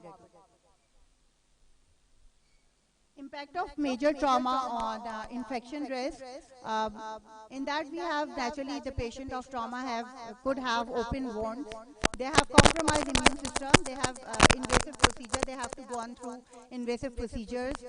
Prolonged hospitalization itself is one of the reasons because of which patient may contract with hospital acquired infections. And finally, delayed immune response. So antimicrobial therapy in the management of major trauma will serve for prevention and treatment of infection, empirical therapy for suspected infection, coverage of multi-drug resistant organisms, surgical site infection prevention, management of specific infections, and early intervention for sepsis. So coming to the rational use of antimicrobials in major trauma patients, we have either, we need to have early initiation and timely de-escalation. Okay? It is very important कि हम antibiotic को सही time पे initiate करें और proper time पे उसको de-escalate करें और discontinue करें. Selection of antimicrobial agents naturally depends upon the likely pathogen involved, local resistance pattern, individual patient factors. Duration of antimicrobial therapy should be it depends on type of infection, severity of infection, clinical response, and individual patient factors. So coming to the empiric use of antibiotics, we usually engage ceftriaxone, metronidazole, and gentamicin, either one of them or combination of all three to cover gram-positive, gram-negative organism, metronidazole for anaerobes and gentamicin. But the healthcare professionals who are working on field, जो ground realities हैं हमारी, they must know that this is not the real picture. अब जो empiric antibiotics हैं वो भी बहुत आगे जा चुकी हैं. We are standing on the last resort of antibiotics. And unluckily हमारे academia, हमारी research ऐसी कोई antibiotics नहीं बना रहा है जो हमारे लिए फायदेमंद हो सकती हैं. And naturally, जो developed country हैं, they are least bothered to make any new antibiotics because they are still playing with penicillins and cephalosporins. And we are standing on the last resort of antibiotics. You all know that we have started colistin, polymyxin, which was once banned because of kidney failure, but nowadays it is in common practice. So you can imagine that naturally for us in a coming time, if we will not open our eyes, what will happen that infection would be disease for us like cancers. क्योंकि cancers क्या हैं? Why the cancers are lethal? Because we have no medication to treat them or cure them completely. ठीक है, इसी तरह से हमारे पास infections हो जाएंगे जिसमें हम टाइफाइड में खड़े हुए हैं बिल्कुल लास्ट उसके ऊपर जिसमें हमारे पास only one azithromycin is the only drug which is available as an oral agent to treat typhoid, XDR typhoid. So you can imagine the conditions जो हम अभी आगे face करने जा रहे हैं. And hats off to our hygienic condition, वो तो शहर की सबको पता ही है और रूरल एरियाज के अंदर तो फिर इन चीज़ों की बात करना ही जो है वो. Now coming to the prophylactic antibiotics for surgical procedure, cefazolin and vancomycin are used. Vancomycin naturally a limited use drug which is usually specified for MRSA. Whereas cefazolin is a first generation cephalosporin which is given for the prophylaxis of surgeries, but the healthcare institute where their hygienic practices are maintained, in that I have personally experienced. So this is prophylaxis is needed when there is unhygienic practices. Coming to the rational antibiotics, again we have piperacillin, tazobactam, meropenem, and clindamycin. These are the drugs which are available in literature, but naturally if we will review our primary literature, you will see a great divergence from this pattern. As I have just mentioned that we have polymyxin and colistin also in use for treatment of drug-resistant cases. Antifungals are also used, for example, fluconazole and voriconazole are also used for treating major trauma where these are detected. Now coming to the strategies for antimicrobial stewardship in major trauma. Again, these all are the points which were discussed by Dr. Sumaira and Dr. Mina Rahman. That's why I'm skipping this slide.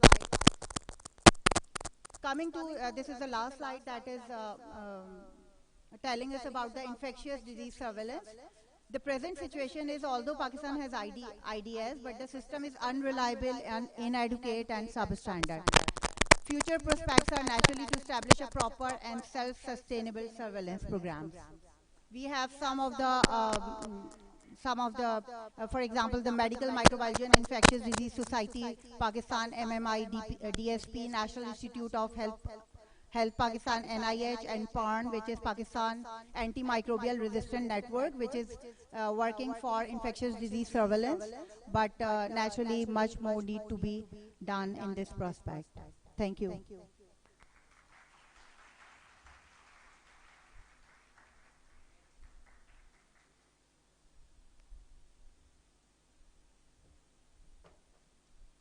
Thank you, Dr. Supia.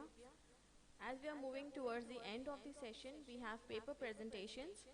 The first paper is on Nurses in Trauma Care Role and Impact on Patient Outcomes by Dr. Rehana Akbar, Additional Director Nursing, Dow University.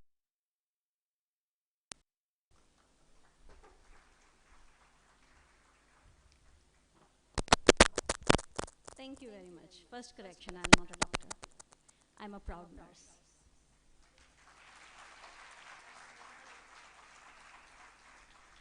So do you have my presentation? Okay, thank you so much. So I'm going to talk about nurses in trauma care, role and impact on patient outcome. So let's begin. Burden of trauma. So we are here in Pak Traumacon. This signifies something. एक चीज़ तो ये बताता है कि हमारे पास वाकई इतना burden है कि आज हम सब यहाँ पर बैठ के बात करें. I'm so happy that there are so many audience and there are different from multidisciplinary disciplines. तो ये एक बहुत खुशी की बात है कि आज हम लोग सब बैठ के trauma की बात करें. इसका मतलब burden ज़्यादा है. So let's talk about a little bit of stats, right? So globally 6,000 people die each day from injuries. 90% occur in low middle income country. Low middle income country हम हैं. By WHO categories, we are in lower middle income country, right? So average of 4,907 to 5,948 deaths occur, and 11,037 and 14,489 injuries per year, right? In traffic accidents during 2008 to 2018, which led to many mortalities and morbidities. 190,000 यानी कि 1,90,000 emergency departments visits annually. That is the data from Indus Hospital, and that is from I think 2018 and 19. And I searched when I wanted to present here. I really wanted numbers because numbers is something which gives an impact. पता चलता है क्या हो रहा है, कितना हो रहा है, कैसे हो रहा है, because this is what resonates with us. Itna sara. But I looked at it and there were not major publications which really tells me how many really are deaths, mortalities and morbidity ka sachi burden kya hai. So, looking at it, we checked our data and it was like 180 to 200 trauma cases in a month. So that makes about 2,000 to 2,500 in a year, annually. So we are just in a one hospital. Indus Hospital is one hospital. So do you really think how many hospitals अगर आप इसको multiply करें तो कितनी trauma deaths और कितनी trauma incidences होंगे? और अगर हम थोड़ा सा और सोचें इस बात पे तो do you really think every trauma is reported? Do you think there may be under-reporting? Right? So we understand that the trauma burden is much, much more than the one which we get in literature. So what we are getting is really a tip of an iceberg. There's much more things. So what we learn two things about that. One thing is that we don't have actual data, which is irony. कि जब वो बोलता है 90% in lower middle income country, तो we really don't know how much. And we are lower middle income country, where their burden is really, really high. So, we know that there is mortality and morbidity. We know that there are mechanical injuries. I'm just talking about that. And we have been listening to different presentations कि कितनी injuries होती है, ऐसे होता है, वैसे होता है, and I can't really see because there's blur in the वो. But there are multiple reasons. ठीक है, immediate death होती है, hemorrhage हो गया, मर गए, early deaths हो गई, the deaths of during hemorrhage मतलब hospital आते आते patient die, and then there are late deaths. यानी कि there sepsis हो गया, organ failure हो गया, and we see it a lot of that. There are people who die on the spot, There are people who come during the transportation or immediately after 1 or 2 days, they expire. And then there is a late deaths also. Because of sepsis and organ failures, we look at it. They're in miserable condition for 2 or 3 weeks, they're on ventilated support, there are all kind of support, we can't really make them survive. उसमें बहुत सारा role antibiotic misusage का भी है, sepsis जो कि बहुत ही multi-resistant organism से होता है, तो there are a lot of things. But we also have to understand that there are platinum 10 minutes. अगर हम उन mortalities को decrease करना चाहते हैं तो शुरू के 10 मिनट हैं जो important है. So let's look at it different way. So this is trauma incidences in Pakistan. Unfortunately, जो literature बोलता है उसमें से तो मैंने बहुत सारी चीज़ें हटा दी, ठीक है? हमारे तो दुख ही अलग हैं, है ना? हमारे यहाँ तो बारिश आती है, पानी आता है तो लोग मर जाते हैं, बिजली की तार गिरती है तो लोग मर जाते हैं, बिल्डिंग गिरती है तो लोग मर जाते हैं, ट्रॉमा होता है तो लोग मर जाते हैं, आटे की लाइन में लग के मर जाते हैं, ठीक है? तो ट्रॉमा के incidences are multiple. It's not just natural disaster, but there's also bomb threats. If you look at the data, the Wikipedia says these are the incidents last year just for the bomb threats and the bomb casualties. And none of the casualties were less than 100 people. So this is how much we are talking about. So, you know, these many people, we can really make a difference and impact could be done on their lives. So, unfortunately, ये हमारा पहला, you know, golden platinum 10 minutes, and these are the first responders. कौन respond करता है trauma में? Building गिर गई, bomb blast हुआ, कौन respond कर रहा होता है? Bystanders. Do you think they understand how to give spinal support? Do you know what is ABC? Are they trained in basic? Do they know that? Finally, injury कर देते हैं उसको निकालते मलबे से. Right? This is true. Limb अगर टूट गया bomb blast में, तो क्या hospital पहुँचते तक वो limb भी आता है कि हम उसको rescue कर सकें? There goes your morbidity. Right? So people lose limbs. People don't, because we don't have particular trained people for that. So there are lots of problems. ऐसा नहीं है healthcare system में सिर्फ emergency and trauma care नहीं है. There are lot of gaps. First gap is public awareness नहीं है. ठीक है, हमारे यहाँ लोगों को पता नहीं है. A lot of people really don't understand that first 10 minutes are important. 10 minute तो ये सोचते हुए लग जाते हैं कि गलती किसकी पकड़ें. ट्रक वाले ने मारा है, पहले उसको पकड़ के मारे या पहले उसको. तो वो जो गिरा हुआ है, I had an incident, I mean, you know, I just have 3 minutes and I promise I'll finish in time. I had an incident when I was a new nurse. मेरे घर के बाहर एक गार्ड खड़ा था, उसके हाथ में गन थी, and we were all inside and we heard a gunshot and we were all scared. We ran outside and we saw कि हमारे गार्ड ने खुद ही पे फायर कर दिया गन साफ करते हुए, right? So वो मोहल्ले का एक गली का जो gated community होती है. Unfortunately, there was nobody to go up and hold and stop the bleeding. The blood was coming out of liver. I know that because the site of the, the gunshot was there, and I knew we have to do something. But remember, मेरे माँ बाप ने क्या किया, मेरे family ने क्या किया, मेरे husband ने क्या, मेरा हाथ पकड़ के घर में ले गए क्योंकि पुलिस वाले आ जाएंगे तो तुमको पकड़ के ले जाएंगे अंदर जाओ. See, this is the response. I mean, this is what our dilemmas are. So, lack of time, trained human resources, careful attention must be given to airway. किसी को नहीं मालूम है कि spinal injury के साथ क्या करना है. But if we look, there are multiple frameworks available. लोग काम करते हैं, हम despise करें ना करें, but there are frameworks available. First 10 minutes में क्या करना चाहिए? Emergency response team को क्या करना चाहिए? How to really communicate to the center where you are taking it. So it's all about communication and collaboration. So how many times do we get? वाकई ऐसा होता है, कभी-कभी आप सड़क पे जा रहे होते हैं ना, तो एडी एम्बुलेंस या कोई एम्बुलेंस ऐसे भाग रही होती है, डर लगता है कि कहीं वो मरीज को ले जाते खुद ही ना एक्सीडेंट कर दे या 10 को मारते हुए ना चला जाए. तो there is another fear of that also. So trauma, trying to save trauma is another of our problems. So there are frameworks. WHO has also given a framework. It's just that how do we try to implement that? Trauma nursing care is a very specialized nursing care. जैसे कि अब सब speciality का ज़माना है, हमारे पुराने speakers, ma'am, Karen sir ने भी बताया. There are many things, and we have to understand that there is a specialty training. How is it useful? Yes, it is useful. Try to learn. क्या आपको फायदा करेगी? आपको फायदा करेगी, आप लोगों को फायदा पहुंचाएंगे, कम्युनिटी को फायदा पहुंचाएंगे, people, you will save life. ठीक है, एक जान बचाई तो क्या होगा? तो बचा ले, पढ़ ले, right? All we have to do is learn to respond in trauma care, right? Self-directed. A lot of people say कि हमें तो क्या मिलता है, हम क्यों करें extra? But self-motivation भी तो कोई चीज होती है ना. Do it for just, I mean, do it to save life. Yes, people are not doing, but you can do it. Yes, you can do it. At least I will die safely, I will die in peace. कि मैं जो कर सकती थी मैंने किया, right? So do it. Learn, learn, learn. Competencies, there are competencies, and this is the time when we understand that there are certain competencies in every subspecialty nursing.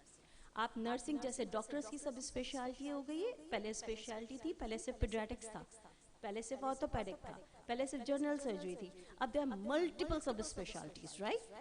Same goes for nursing, there are sub specialities. आपकी एक nursing के अंदर अलग अलग सब specialities है, तो why can't we follow that? We have to learn, and there are certain competencies जो हर particular subspecialty को they have to learn. And why does it help? Because it helps in patient care. So there are certain competencies that we know that can help, and we have to learn, and we also have to integrate this in our hospital system. We have to make sure that जो nurses ER में काम करते हैं उनको ये आता हो. Then again, there UK का ये मैं आपको बता रही हूँ competency framework है. They do make sure that these nurses are basically trained for at least these things. ATLS आता हो, ALS आता हो, BLS आता हो. Unfortunately, जो हमारे nurses ER में होते हैं उनको ये भी नहीं आता. तो when are we going to start working on that? Right? This is time. सही. तो बहुत सारी जगह है, मैंने PNC से ये लिखा है, बहुत सारी जगह पे emergency and accident and emergency पे डिप्लोमा होता है, बट अनफॉर्चुनेटली जब मैं बहुत सारे लोगों को पूछती हूँ तो वो डिपकार्ड करना चाहते हैं. क्यों? क्योंकि वो सिर्फ इसलिए सब स्पेशलिटी लेना चाहते हैं कि उनको जो है ना वो BSc में एडमिशन लेना. They don't want to learn, and this is the irony. Trust me, this is irony. You just want to get admission because you want to upgrade your academic qualification, but not knowledge. So this is a paradigm shift we want in our academic also. मुझे सीखना है इसलिए कि मुझे learn करना है. सही है. So this is all where there are facilities available in Karachi and Punjab, and Sindh and Punjab, but how many people really do that diploma and avail that facility is a question mark. I did not get that data from PNC. I'm so sorry, but I would have. But I know there are very, very few people. So this is my last slide. So the integrated care, ठीक है? Emergency first platinum 10 minutes, सही है? सबसे ज़्यादा important होते हैं. Late deaths होती है, early deaths होती है. सबसे ज़्यादा important क्या है? Communication, collaboration, teamwork. Everything is about working together. Nurse साथ काम करेगा, doctor साथ काम करेगा, pharmacist साथ काम करेगा. It is not like कि एक काम करेगा दूसरा काम नहीं करेगा तो बस मरीज बच जाएगा. ठीक है? This is high time that we have to understand that it is an integrated system. We all have to work together. We all have to learn together. Internationally, medical education has changed that everybody sits together and design programs and framework which works best from them. उसमें nurses भी होती है, doctor भी होते हैं, pharmacists भी होते हैं, management people भी होते हैं, and they learn together to how to improve their patient care and quality care. And I think this is where we have to go. जहाँ पर एक कमरे में बैठ के सिखाया जाए, because nurses are also partner in care, not subordinate in care. And I think this is the beginning. And I'm really appreciate Traumacon कि उन्होंने nursing को भी उस platform पे लाया, pharmacist को. And I think this is where we start talking about it, and this is the beginning. This is the first step, not the end of the ladder, but at least we're moving forward with our first steps. Thank you so much.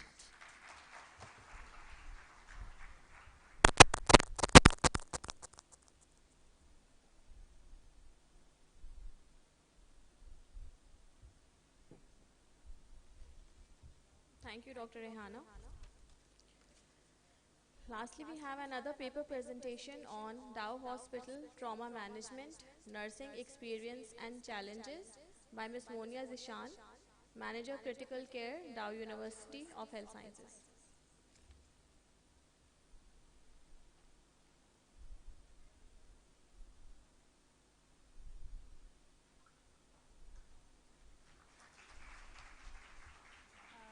Thank you so much.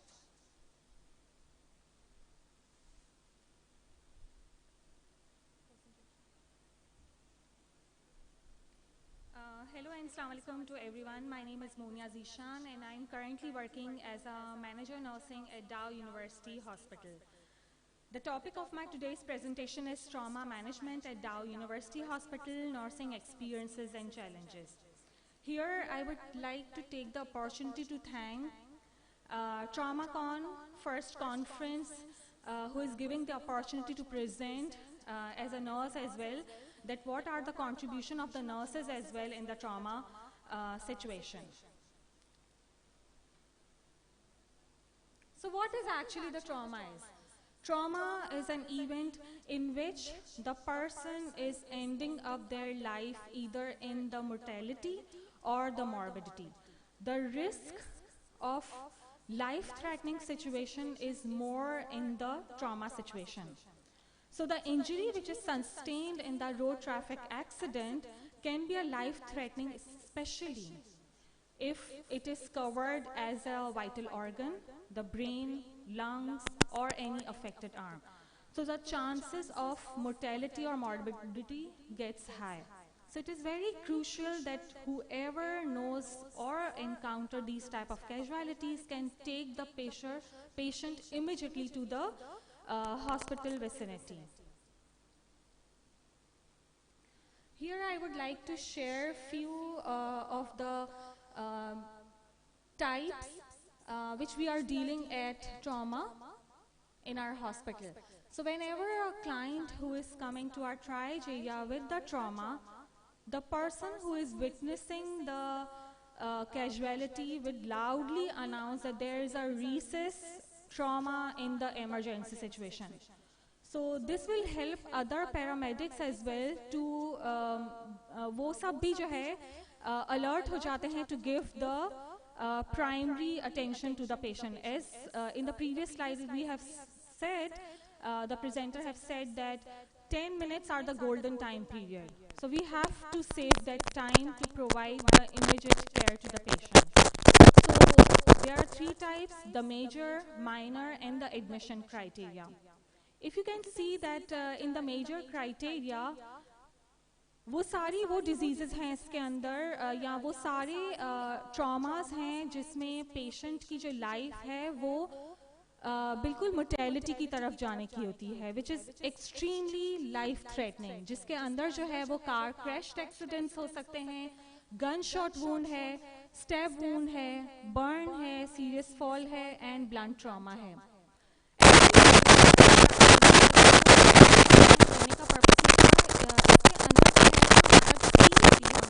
Circulation, airway, breathing, these are actually affected. जिसमें vital organs affected हैं, mortality के high chances है, immediate attention for cardiac as well as ventilation की भी उसमें बहुत ज़्यादा requirement है. And definitely if there are the casualty who needs the urgent operation, then it is also comes under the major criteria. What comes under the minor criteria? जिसमें minor चीज़ें हैं, scratches है, abrasion है, lacerations हैं, जिनको immediate but first aid की need होती है, तो those comes under the minor criteria. Who goes in the admission criteria? जिनको long term treatment की ज़रूरत होती है, either the conservative management or the operational treatments for any organ treatments, or the person who is ending up their life or is going onto the ventilators. So those are the admissions. Over here I'm going to share the trauma patients जो Dow University Hospital में हमारे पास present हो रहे हैं. The initial 180 to 200 number of patients per month at an average is coming with the minor trauma. However, we can see the pie chart in which we are showing that 1/4 of the population are coming in the recess for the trauma. And the 75% are the other casualties who need the immediate care. So this is a very big number if we can see that 25% are coming as a trauma patients. And in this, the minor, major, and the severity are included with that. As I was going through with the literature, I have gone through with the AIS scoring, which Dr. Subia has also mentioned that the international scoring is there as well. So the other countries are giving these scoring dealing at the time of trauma. Like if they are scoring 1 for the minor trauma, so they are giving the maximum for the polytraumas. So as soon as the number of scoring is increases, the mortality chances are also increases. So what are the physical aspects in which the trauma patients are going through with it? They are ending up with the loss of organ function, any deformity. They are going into vegetative state as well, loss of limb, and at the end, mortality or the death is there. Simultaneously, not only the physical trauma is concerned, but yes, the psychological impacts are also making the person disturbed. So the psychological impacts for the patients who are going through with the trauma are intrusive memories, in which the person can try so hard to push out that memory out of their mind, they are unable to do so. Their hopelessness, decreased concentration, insomnia, numbness, little but no memories, self-distraction, dissociation. They are ending up with the depression, stress, emotional overwhelmings. Not only we are discussing about the patient who is going through with the trauma situation, but yes, the nurses or the healthcare providers who are dealing with these type of trauma for a longer time period, they are also going with the psychological effects like burnout, emotional instability, feeling detached with the family members, unable to cope with the situation, looking at the trauma situations. They are being sad for many at times. Hyperarousal of the any other casualties are coming. The most common is post-traumatic stress disorders, PTSD, in which the paramedic are ending up with lots and lots of psychological impacts, and the compassion fatigue as well. And there are times that the person are overwhelmed with the feeling of anger. So over here we have the बहुत सारे जो है organization है, they have worked for patient, and how to lower down the casualties in terms of mortality and morbidity. But here we have to work for these aspects as well, so that जो outcome है from the paramedic staff will be so qualitative or with a very quality basis कि patient की life save हो सके. So over here, this aspect we need to take up in our future as well. So I would like to acknowledge the esteemed leadership of the Traumacon, the Dow University Hospital, definitely my director, nursing of the Dow, Ms. Rehana, and thank you so much for the listening.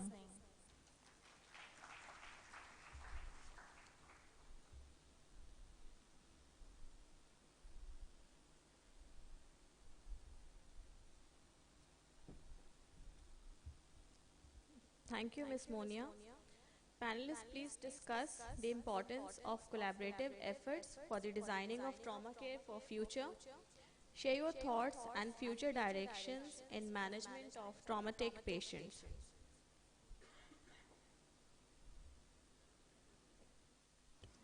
बिस्मिल्लाहिर्रहमानिर्रहीम। इस वक्त ये जो session है mainly इसमें to speciality के लोग हैं या डिसिप्लिन्स के हैं, फार्मासिस्ट एंड नर्सेस। तो अभी इतनी जो गुफ्तगू हमने सुनी, इतनी प्रेजेंटेशंस और रिसर्च हमारे सामने आई, तो एट द एंड मुझे ये फील होने लगा कि इसमें वो जो मल्टी डिसिप्लिनरी अदर पीपल्स जो थे, वो भी अगर उनमें से भी साथ होते, उसमें साइकोलॉजिस्ट भी होते, जिस तरह से रिहेबिलिटेशन के लोग भी होते, डॉक्टर्स भी होते। तो अभी हम बात कर रहे थे इसी पे कि अगर हम एक कोलैबोरेटिव टीम के तौर पे काम कर रहे हैं और हम ये देखना चाहते हैं कि किस तरह से कोलैबोरेशन में जब काम करते हैं तो जो पेशेंट आउटकम्स होते हैं और क्वालिटी ऑफ केयर जो होती है वो बेहतर हो जाती है। तो इसी तरह से हम जो फर्दर मैं ये सजेस्ट करूँगी कि यहाँ पे बहुत सारे हेल्थ प्रोफेशनल्स बैठे हुए हैं, अगर इस तरह की कॉन्फ्रेंस हो तो उसमें एक इस तरह का सेगमेंट ज़रूर रखें जिसके अंदर तमाम लोग बैठे हों, ताकि ये जो मैसेजेस हैं ये जा पाए लोगों तक, हमारे डिसिप्लिन के लोगों तक, क्योंकि हम इंडिविजुअली आइसोलेशन में अपनी अपनी चीज़ें जो हैं वो अपनी एफर्ट्स कर रहे होते हैं। उसके अलावा जो यहाँ पे एक चीज़ हमें नज़र आई वो ये आया कि फार्मासिस्ट जो हैं उनका रोल जो है, इवन प्रिस्क्राइबर का रोल उनके एक्ट के अंदर मौजूद है, क्योंकि मैंने डिस्पेंसिंग और वो सब देखी, और नर्स जो है उसके पास सिर्फ एडमिनिस्ट्रेशन का है और डिस्पेंस का है। लेकिन अब हमारे पास ये दो नए रोल जो हैं दोनों तरफ से आ रहे हैं। जिस तरह से कुछ लोगों ने बात की कि इमर्जिंग रोल है, यहाँ प्रिस्क्राइबर का रोल आ रहा है इंडिपेंडेंट, और उधर से नर्स प्रैक्टिशनर के तौर पे प्रिस्क्राइबर का रोल जो है वो इस तरह से आ रहा है। लेकिन क्योंकि हमने ये देखा कि क्या होता है कि एक बिग सिनेरियो होता है और उसके अंदर जितने जितने नंबर ऑफ पीपल्स होते हैं उतना उतना वो उस कैनवस के अंदर फिट होते हैं, और वो अपनी जगह जो होती है वो दूसरों को देना नहीं चाहते। तो अब हमें इस पे देखना चाहिए होगा कि हम अपने अपने रोल में हर एक ने एक दूसरे को जगह देनी है, क्योंकि अल्टीमेटली गोल जो है वो हमारा ये नहीं है कि हमें जगह चाहिए, अल्टीमेटली रोल ये है कि हमारी पॉपुलेशन और हमारे जो लोग हैं उनको बेहतर हेल्थ केयर फैसिलिटीज़ मिल सकें। अभी हम बात कर रहे थे कि जी थर्ड वर्ल्ड कंट्री है और हमारे पास फैसिलिटीज़ नहीं है। डॉक्टर्स जो हैं, अगर हम रेशो नर्स डॉक्टर्स का देखें तो 4 डॉक्टर्स पे 1 नर्स है, जाके वाइस वर्सा होना चाहिए। हमारे पास से 4 नर्सेज होनी चाहिए और 1 डॉक्टर होना चाहिए, ताकि प्रॉपर वो जो एडमिनिस्ट्रेशन ऑफ केयर और प्रिस्क्रिप्शन और वो तमाम प्रॉपर तरीके के साथ हो सके। अच्छा, एक चीज़ जो यहाँ पे मैंने ख़ास तौर पे नोट की वो ये कि मैं बल्कि ये मैसेज भी फार्मासिस्ट जो हैं या उनके काउंसिल के जो लोग हैं उनको देना चाहती हूँ कि हमने पेन की बात की, पेन मैनेजमेंट कहाँ हो रही है? सिर्फ और सिर्फ हॉस्पिटल के अंदर। आपके पास ट्रॉमा भी है, रिहेबिलिटेशन में लोग जाते हैं, आपके कैंसर के पेशेंट्स हैं जो पेन के साथ होते हैं, और हमारे पास कहीं भी पेन मैनेजमेंट के सेंटर्स नहीं हैं जो कम्युनिटी को सर्विसेज प्रोवाइड कर सकें। पेशेंट जो है वो मर रहा है, अपनी लास्ट स्टेज पे है, लेकिन पेन के साथ है, वो इवन सुसाइड उसकी तरफ जा रहा है, लेकिन उसके पास हॉस्पिटल में जगह ही नहीं है। वो कहते हैं कि जी किसी आखिरी टाइम आ गया, इसको आप घर ले जाएं और वहाँ बस इसकी क्वालिटी ऑफ लाइफ मेंटेन करें। लेकिन वो क्वालिटी ऑफ लाइफ कैसे मेंटेन होगी जब तक कि उसके साथ साथ रिहेबिलिटेशन के लोग जो हैं वो मौजूद नहीं होंगे, ये सर्विसेज जो हैं कम्युनिटी के अंदर प्रोवाइडेड नहीं होंगी। तो जो फार्मासिस्ट हैं उनसे हमारी रिक्वेस्ट है कि अगर इस तरह की कोई चीज़ आए तो ये पेन मैनेजमेंट के जो सेंटर्स हैं ये कम्युनिटी के अंदर खोले जाएं, ताकि आपने ये देखा होगा कैंसर का प्रेवलेंस कितना है आजकल। तो ऐसा लगता है कि हर घर के अंदर 1 या 2 लोग कैंसर के, मैं खुद कैंसर सर्वाइवर, मेरे हस्बैंड की कैंसर से डेथ हुई है, और हम उस मिजरी से गुजरे हैं कि हमें मेडिसिन नहीं मिलती थी, हमें ओपियाइड्स में हमें दवाइयाँ नहीं मिलती थी, और फिर हमें किसी ने कहा कि आप अफीम ले लें और वो आप अपने पेशेंट को देना शुरू कर दें। तो मेरे हस्बैंड ने कहा कि मैंने सारी ज़िंदगी नशा नहीं किया, क्या मुझे नशे पे लगाएंगे? तो ये चीज़ें जो हैं वो इतनी इम्पॉर्टेंट हैं कि हम इस पे बात नहीं करते इस तरह के फोरम्स पे। तो प्लीज़ जो है, अगर हम कम्युनिटी के प्रॉब्लम्स और कम्युनिटी की बातें करते हैं और उनकी मिजरी को देखते हैं, तो प्लीज़ जो है हमें कोलैबोरेशन में ये चीज़ें करनी पड़ेंगी, हमें ऐसी चीज़ें कम्युनिटी में देनी पड़ेंगी जिससे लोगों की ज़िंदगी आसान हो, लोगों की क्वालिटी ऑफ लाइफ बेहतर हो। इसके अलावा हम यहाँ हरासमेंट की बात हुई, तो हरासमेंट में मैं ये कहना चाहूँगी कि जिस तरह से पाकिस्तान में एक्ट बना और बहुत सारी चीज़ें आई, आपकी स्टडी भी SMU की डॉक्टर लुबना बेग की आई, तो हमारी जो पाकिस्तान नर्सिंग काउंसिल है उसका उसका भी चंद दिन पहले लेटर हुआ कि तमाम नर्सिंग हॉस्पिटल्स और कॉलेजेस हैरासमेंट कमेटी अपने हॉस्पिटल के अंदर बनाएं, अपने कॉलेजेस के अंदर बनाएं। तो वो हमारी कमेटीज़ जो हैं वो बन रही हैं। तो यकीनन इस तरह से ही हमारी पाकिस्तान नर्सिस फेडरेशन है, जिस तरह से PMA है, और इस तरह उस पर भी हमने अपनी हैरासमेंट कमेटी जो है उसको तश्कील दे दिया। तो इंशाल्लाह ये चीज़ें भी जो हैं वो आहिस्ता आहिस्ता एड्रेस होती चली जाएंगी। बेशक हम बहुत पीछे हैं, लेकिन हम जा रहे हैं, हम बढ़ रहे हैं, और ऑप्टिमिस्टिक्स हैं हम कि हम बेहतर से बेहतर कर पाएंगे। Thank you.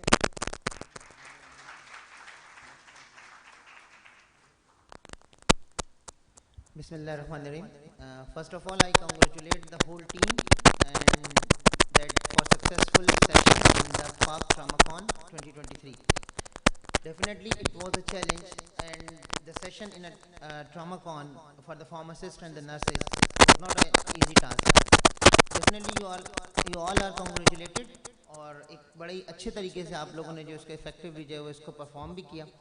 During this session, we have been enlightened with some of the needs of the pharmacists and the nurses in different types of areas, different types of fields for the health, for the betterment of traumatic patients. Like Dr. Sumaira has enlightened us with the medication trauma, role of pharmacist in medication trauma. Definitely the supplies are required during the traumatic conditions, whether it is a natural disaster or some regular disaster or RTAs, but definitely the supplies are very much required, and the supplies is a major role. Who can play in the supplies is the pharmacist. So definitely its role cannot be ignored, and other than the supplies, the first aid, the CRP and the cardiac, basic cardiac life support, they can also play a role in these programs. And another thing, during the traumatic conditions, when we are in emergency, definitely the look alike and sound alike can cause a major, we can say, can also disturb our patient also, and can cause a destruction in any of the organs. Then Dr. Adnan has enlightened us with the topic of de-escalation of violence among the healthcare workers. We have heard a lot about the healthcare workers, violence and the harassment policies we have in every institute. Definitely it was a good topic and good debate, and he also enlightened us with the violence, types of violence, and the different studies conducted on the violence. Then Dr. Hina presented her talk on the pharmacist on trauma frontline, pharmacist as a trauma frontline. Definitely pharmacists can play a frontline role in trauma conditions. And one of the topic that she highlighted us is the challenge of patient history. Definitely when a patient came to a traumatic condition, we don't have the history or allergies related to that patient. And at this stage, when we don't know about the previous history or allergies, then any medication can cause a lethal effect, or can interact with the condition, with the medicine that we are giving them, we are administering the patient in trauma condition. Then Dr. Sobia, she also emphasized talk on the use in major trauma conditions, antimicrobial use in major trauma conditions. Dr. Sobia was basically trying to highlight the antimicrobial stewardship program. Definitely that is need of the time, and in our city and in Pakistan also, you can count on your fingertips a very little number of hospitals that are running the antimicrobial stewardship program. Then two very good papers were presented. One from Ms. Rehana, a very effective paper. She highlighted the topic very effectively, the role of nurses in the trauma center. And the other paper was from Ms. Monia. She also successfully explained her topic and the management of the trauma. And then Ma'am Nazli has enlightened us with the role of all the professionals in as a team, because this Pak Traumacon, why we are doing this, why we are arranging the sessions, why we are emphasizing on different fields, because we want to make a team. There is a need of team. A team can work better for the even not only for the patient but also for all the patients. So definitely thank you so much with these words.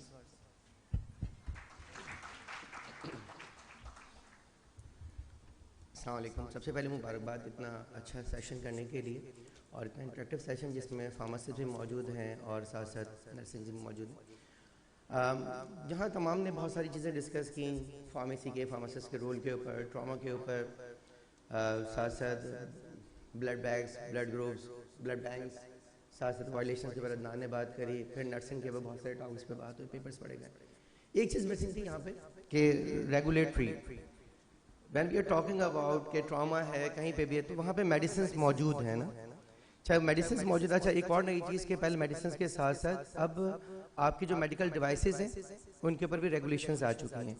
तो जहाँ कहीं पे भी आपकी medicine मौजूद हैं तो आपने वहाँ पे ड्रग लॉस को नहीं भूलना, साथ साथ जो मेडिकल डिवाइसेस के रूल्स हैं उनको भी नहीं भूलना। ठीक है, जहाँ पे दवाएं, देखिए आप जाके वहाँ पे ट्रॉमा पे पेशेंट को ट्रीट कर रहे हैं, पेशेंट आया हुआ है, अगर फॉर एग्जांपल उसकी डेथ किसी मेडिसिन से होती है तो आप कैसे उसको पकड़ेंगे, कैसे आप उसके खिलाफ मतलब कोई कानूनी कार्रवाई हो सकेगी। तो उसके लिए ज़रूरी है कि कोई भी दवा अगर आप वहाँ पे मौजूद हो तो वो रजिस्टर्ड होनी चाहिए। इसके साथ साथ कोई भी अगर वहाँ पे जो वहाँ पे लीगल रिक्वायरमेंट्स है, formality you have to fulfil, कि आपने वहाँ पर अगर आपने कोई, देखिए गवर्नमेंट सेक्टर्स के लिए भी यही है कि हमने जब सिंध ड्रग रूल्स बनाया था तो उसमें जब अमेंडमेंट की गई तो उसमें all bound by laws rule 20 कहता है, तो अगर वो पब्लिक सेक्टर भी है तो उसको ड्रग से लाइसेंस लेना है। अगर हम यहाँ पे बात करें ओपॉइड्स की, बहुत ज़्यादा बात हुई कि वहाँ पे नारकोटिक ओपॉइड्स भी जा रहे हैं, तो उसके लिए फॉर्म 9 है, उसका लाइसेंस लेना ज़रूरी है। और उसके साथ साथ ये तमाम ड्रग्स जितनी ओपॉइड, चाहे मॉर्फिन हो गई, फेंटेनिल हो गई, पैथेडिन हो गई, तो इन तमाम का कोटा मखसूस किया जाता है। तो अगर ये यूज़ भी कर रहे हैं तो इनकी MT भी संभाल के रखनी पड़ती है, तो इसका मखसूस कोटा होता है हर हॉस्पिटल्स के लिए अकॉर्डिंग टू देयर नीड्स वो इशू किया जाता है, उसको देखना है। तो हमें यहाँ पे तमाम चीज़ों के साथ साथ रेगुलेटरी को भी मद्देनजर रखना है कि चाहे हम वहाँ पे मेडिसिन रख रहे हैं, चाहे वहाँ पे आप कोई ब्लड के प्रोडक्ट्स रख रहे हैं, चाहे हम वहाँ पे मेडिकल डिवाइसेस यूज़ कर रहे हैं, तो तमाम रजिस्टर्ड होनी चाहिए, क्योंकि अब लॉज आ गए हैं जो मेडिकल डिवाइसेस में पहले नहीं थे। 2017 का मेडिकल डिवाइस रूल आ गया, तो अगर हम कोई आइदर वो क्लास ए की थोड़ी बहुत रिलैक्सेशन है, लेकिन क्लास बी और सी की रिलैक्सेशन खत्म हो गई हैं, तो जो क्लास 3 और 4 में आ रही हैं, चाहे वो मेडिकल डिवाइसेस जो कि जिनका रिस्क हाई रिस्क हो जाता है, तो ज़रूरी है कि अगर हमारे फार्मासिस्ट वहाँ मौजूद हों तो वो उन मेडिकल डिवाइसेस को वहाँ पे रखवाएं फार्मेसिस्ट पे जो कि रजिस्टर्ड हैं। Thank you so much.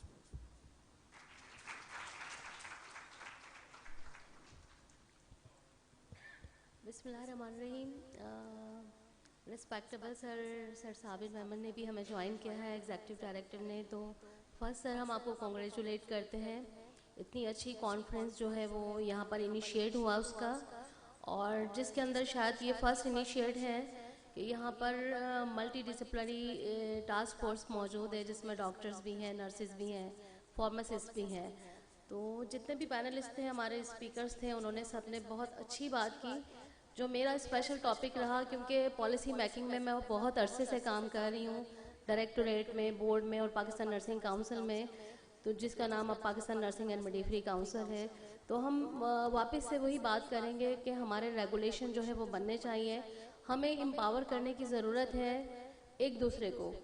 जितना भी हेल्थ केयर मॉडल है वो इंट्रोड्यूस होना चाहिए, फार्मासिस्ट को भी रिस्पेक्ट मिले जो कि प्रिस्क्राइब करें, जो उनका एक मैंने पॉइंट भी सुना कि उनकी रेगुलेशन बने हुए हैं लेकिन उस हिसाब से वो भी प्रैक्टिस नहीं कर रहे हैं। उस तरह नर्सिस का भी वो रोल नहीं है, उनको भी उस तरह एम्पावर नहीं किया गया। जिस तरह मैंने बात की कि डिस्ट्रिक्ट नर्सिंग ऑफिसर अभी तक पोस्ट ही नहीं है हमारे पास, पब्लिक हेल्थ नर्सिस हमारे पास पोस्ट ही नहीं है। तो हमें ज़रूरी है कि पोस्टें क्रिएट करें गवर्नमेंट लेवल पे। तो सर यहाँ बैठे हैं क्योंकि हाई लेवल पे जाएंगे, और ये हमारी इस टाइम रिक्वायरमेंट है कि हमारी नर्स स्पेशलिस्ट आए। और सर हम ट्रॉमा केयर जो करिकुला है, nurse specialist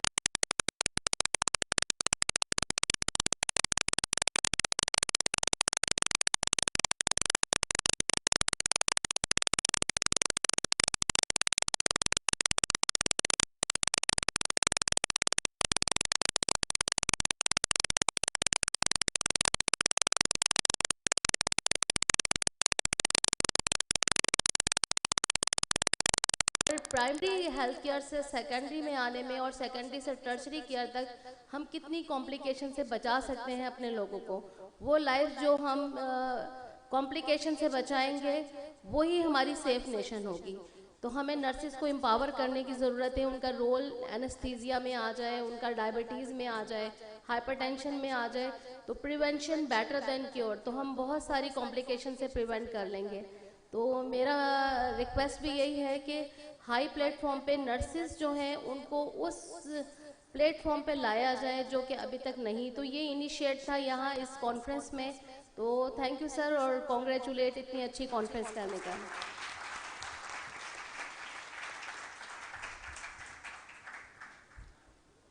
Thank you, panelists, for sharing your valuable insights. As we come to the end of our session on From Evidence to Impact, Co-Designing Trauma Care for Future, I would like to express my gratitude to our esteemed panelists and our attentive audience. Your contributions have made this discussion informative and thought-provoking. I encourage all of you to continue your efforts in trauma care. Together we can make a difference in saving lives and minimizing the impact of trauma. Now I would like to call on stage our panelists to give awards to our speakers.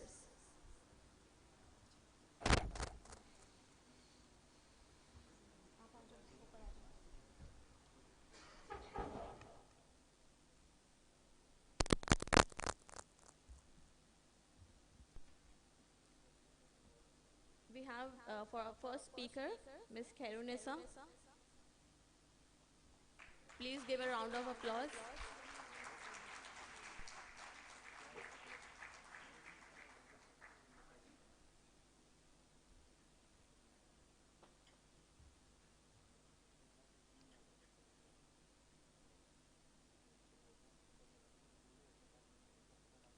Now I would like to invite Dr. Adnan on the stage.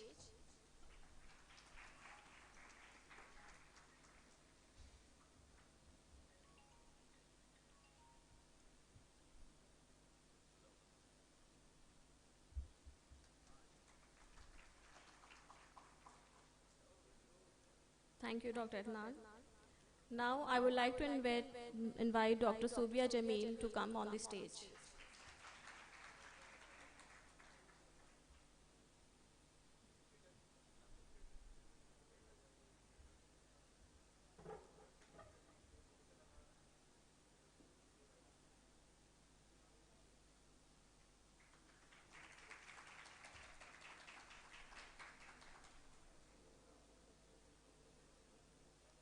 Now I would like to invite our speakers for the paper presentations.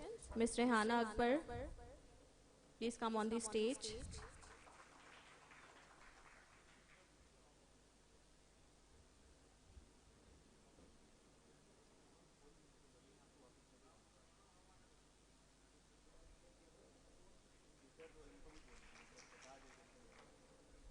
Thank you, Ms. Rehana.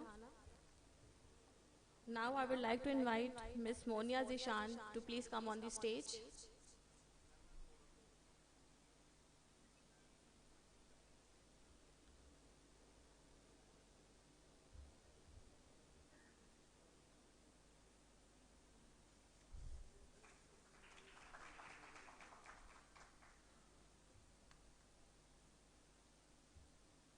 Thank you, Ms. Monia.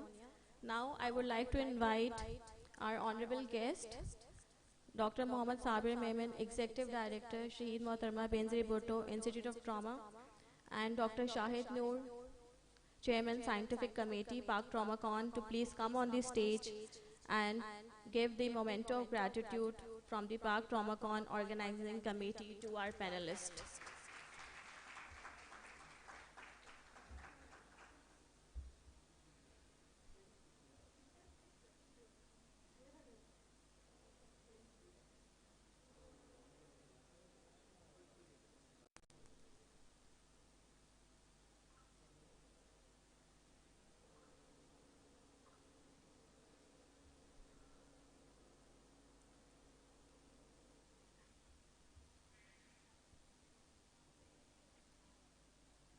We have with us a panelist, Ms. Afsha Nazli, Sayyid Adnan Rizvi, and Professor Dr. Mirza Tasawwur Beg, and Ms. Khairunisa.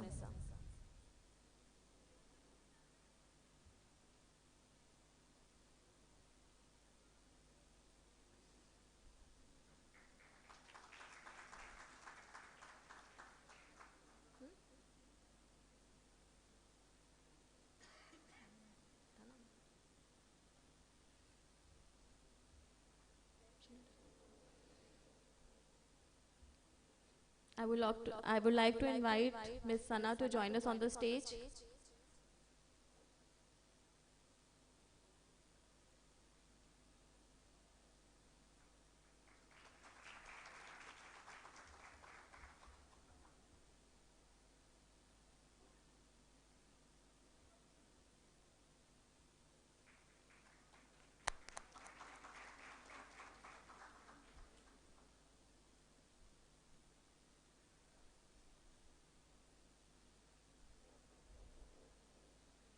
Thank you, our esteemed panelists and our honorable guest, Dr. Mohammad Sabir Memon and Dr. Shahid Noor. Thank you very much.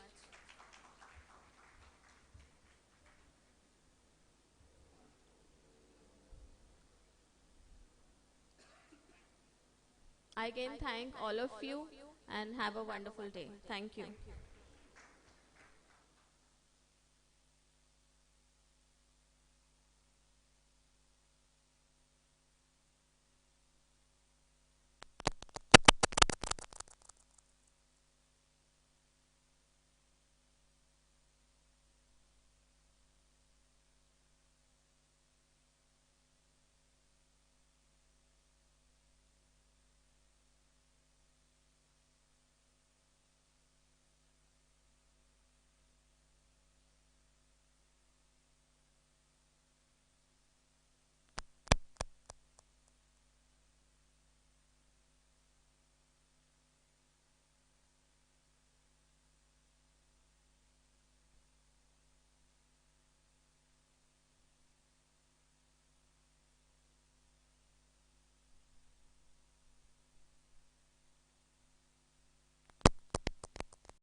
developed by the European trauma, and then the PATOS, the Pan-Asian Trauma Outcome Study, a framework for data collection and standards of data collection for Asian countries that collaborate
Judicial Academy about emergency medicine. His special interest in the education in emergency care, and he strives to collectively work for the achievement of his goal. So I would like Dr. Abdul Salam to please come and chair this session.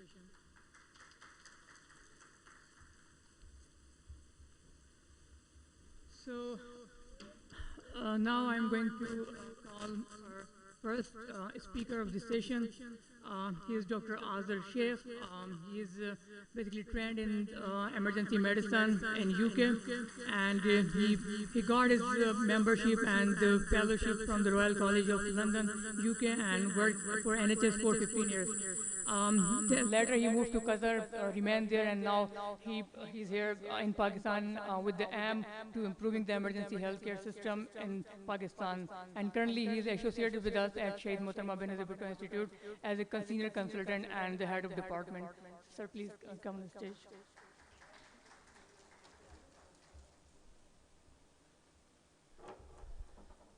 Thank you, Dr. Faisal. Bismillah ar-Rahman ar-Rahim. Assalamu alaikum to everyone. Thank you for coming and joining for this session, which is very important, research and trauma registry. I would like to say special thanks to Dr. Sabir Memon, Dr. Shahid Noor, and all the guests here. Before I start, I just want to make sure that everyone is comfortable because we had a large meal, I think. So I hope no one is sleeping in the back benches especially. Thank you. So I'm here to talk about introduction of the SMBBIT Trauma Registry.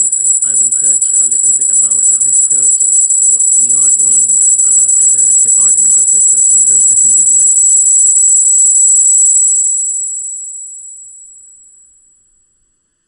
So this is where we are. Level 1 Trauma Center, 500 beds facilities. Our emergency department caters 400 patients, new patients in a day, which is a large number in a public sector hospital. All the major surgical specialties are under one roof. We've got interventional radiology, we've got neurosurgery, orthopedics, general surgery, and everything. Now, after establishing the trauma center, all the clinical departments were started running. Then we started thinking that there is a need to improve research in the institute, promote it. So, development of Department of Research and Development established in 2019. And since then, it's playing a vital role to create a research culture and strengthen the research to produce high quality research at the institute. At the same time, we incorporate trauma registry committee and the ethical review committee. These are few numbers in last couple of years through the ethical review committee. We had 117 proposals for the review. Out of them, 84 were approved. Then published articles, so far 16, few are in process, in pipeline, few in international as well as the local journals. So trauma registry, I know we've got experts here who knows the trauma registry even more than me, and at the same time we've got PGs and the junior doctors. So I will touch a little bit of basics of the trauma registry for them to understand.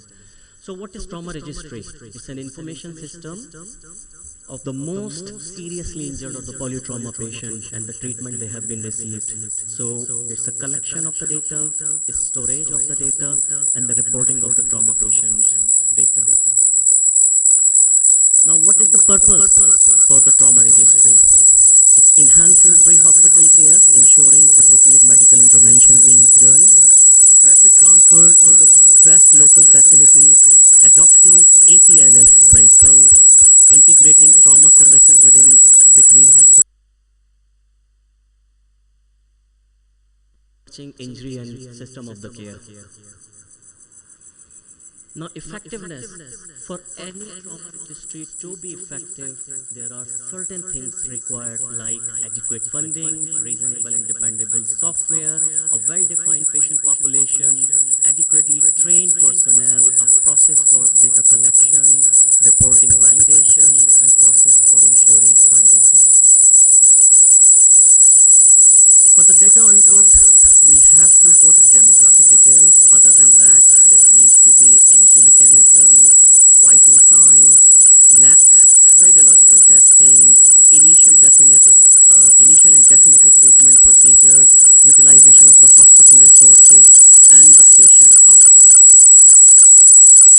Now, for anything when you start, there are some barriers. So for the trauma registry, there are barriers in countries like Pakistan, low income or the middle income countries. We face these problems like little or no pre-hospital care system, limited inter-hospital communication in case of transfers, lack of standardized and uniform hospital data formats, limited availability of electronic data storage and retrieval facility, inadequate funding, and lack of awareness in the communities.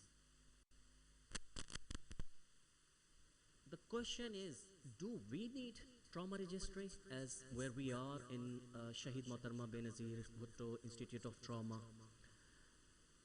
Before I say yes or no, I think we need to look at the burden.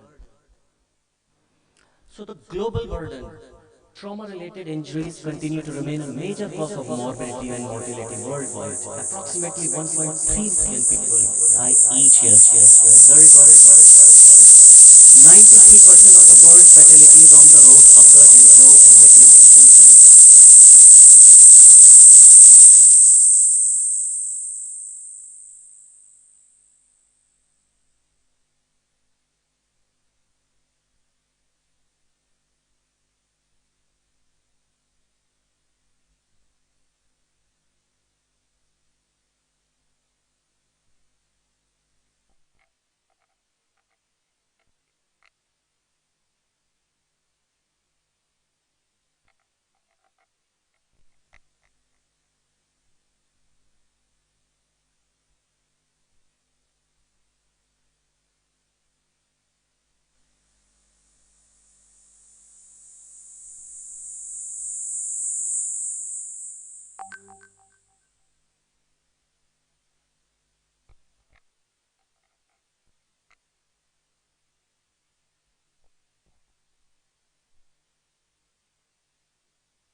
With the following consideration. So we thought to give it a cost effectiveness, should be sustainable, locally relevant, user-friendly for data input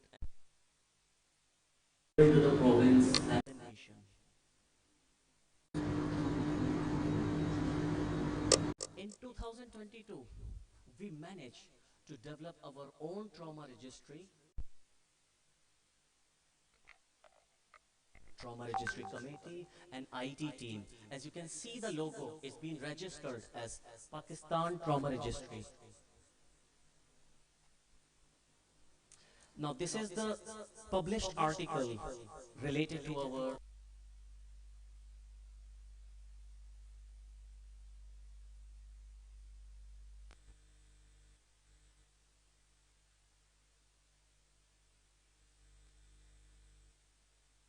researchers, we've got senior medical officers, we've got nurse researcher, associates, assistant, and computer operators as a team working together to make it happen.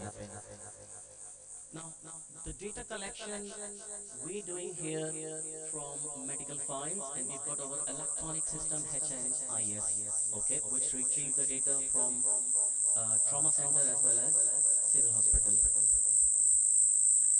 This is how the trauma registry online access looks like. So you put your credentials here, username and password, and then you have the option to go on these variables. If you click each, then it will take you further to input the data or to retrieve. I just want to share a few statistics, which I believe a little bit eye-opener for us. The first one, as you can see, the total patients so far registered 15,000. recovered and discharged patients around 63 to 64%, which is a good achievement for us. Mortality rate is 12.5. Broad death due to trauma 18.4%, and llama and few missing data. The significance of this mortality rate is very important for us because we brought that. And in Hall A, early in the morning, other speakers already touched the base that very important. And that's how we can save the life pre-hospital, because most of them, when they brought that, because of no available ambulances or the basic care system available in the country. The mechanism of injury, when we measured, as you can see, around 60% road traffic accidents. Then you can see falls, assault, burn, and so on. Now this one is showing what type of injuries been involved, and the blunt, as you can see, is around 75%, and then penetrating injuries 15%. So blunt trauma is still the main culprit. So this is trauma patient age distribution, as Dr. Abdul Salam, Dr. Junaid, and everyone else mentioned that it's a disease of young, 18 to 35 years old, nearly 46% involved in road traffic accidents. As expected, gender distribution, male predominance because of the reason.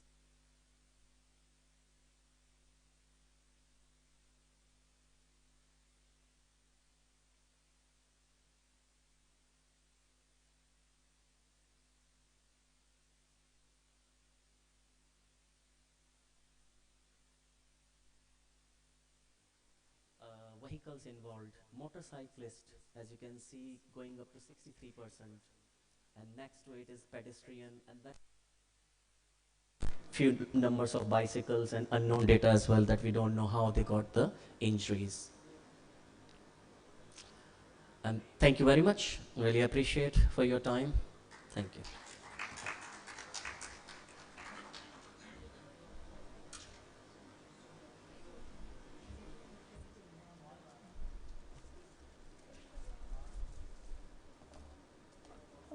Thank you very much, Dr. Azhar, for such a nice, basically we are not aware that we are doing so much work at Shaheed Muhtarama Benazir Bhutto Institute, and 15,000 is a very big number.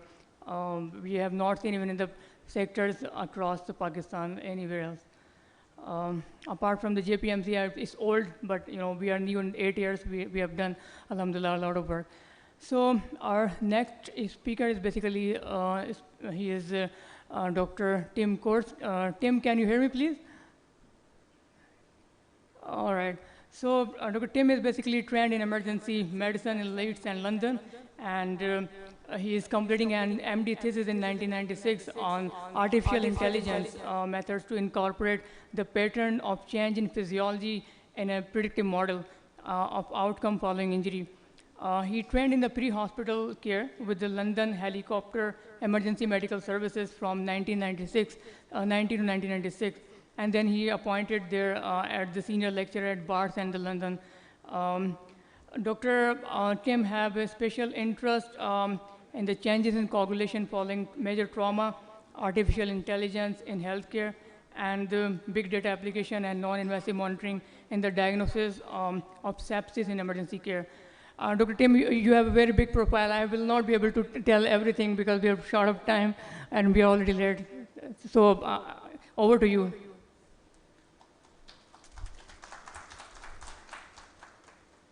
Thank you very much, and good afternoon, ladies and gentlemen. I hope you can see my slides now. Yes.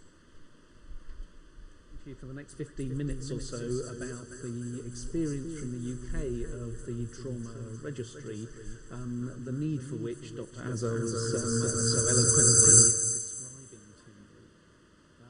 And we're talking about improving outcomes through the use of data, which really means taking this outcome and using it for both clinical and political discussions around organisation of the trauma system.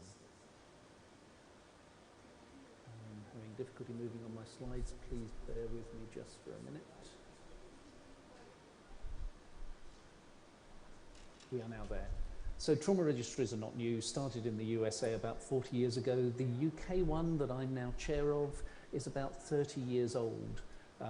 There are many different trauma registries around the world, from individual hospitals, regions and countries, and then there are international standards for the data collection. In Europe we use the Utstein template.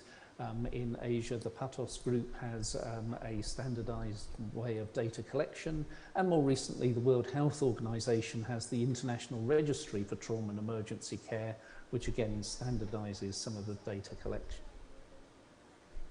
I thought I'd talk a little bit about the context that I come from, because when you do these international talks, I think the context that the speaker is coming from is really important in interpreting what I'm saying. So I work in the National Health Service in the UK. This is one service that covers the whole country. It's funded through general taxation, so it is free at the point of delivery to patients. So a patient with major trauma that comes through the emergency department, the ambulance, surgery, critical care, investigation, rehabilitation, they won't pay anything for their care, but it will be funded through taxation.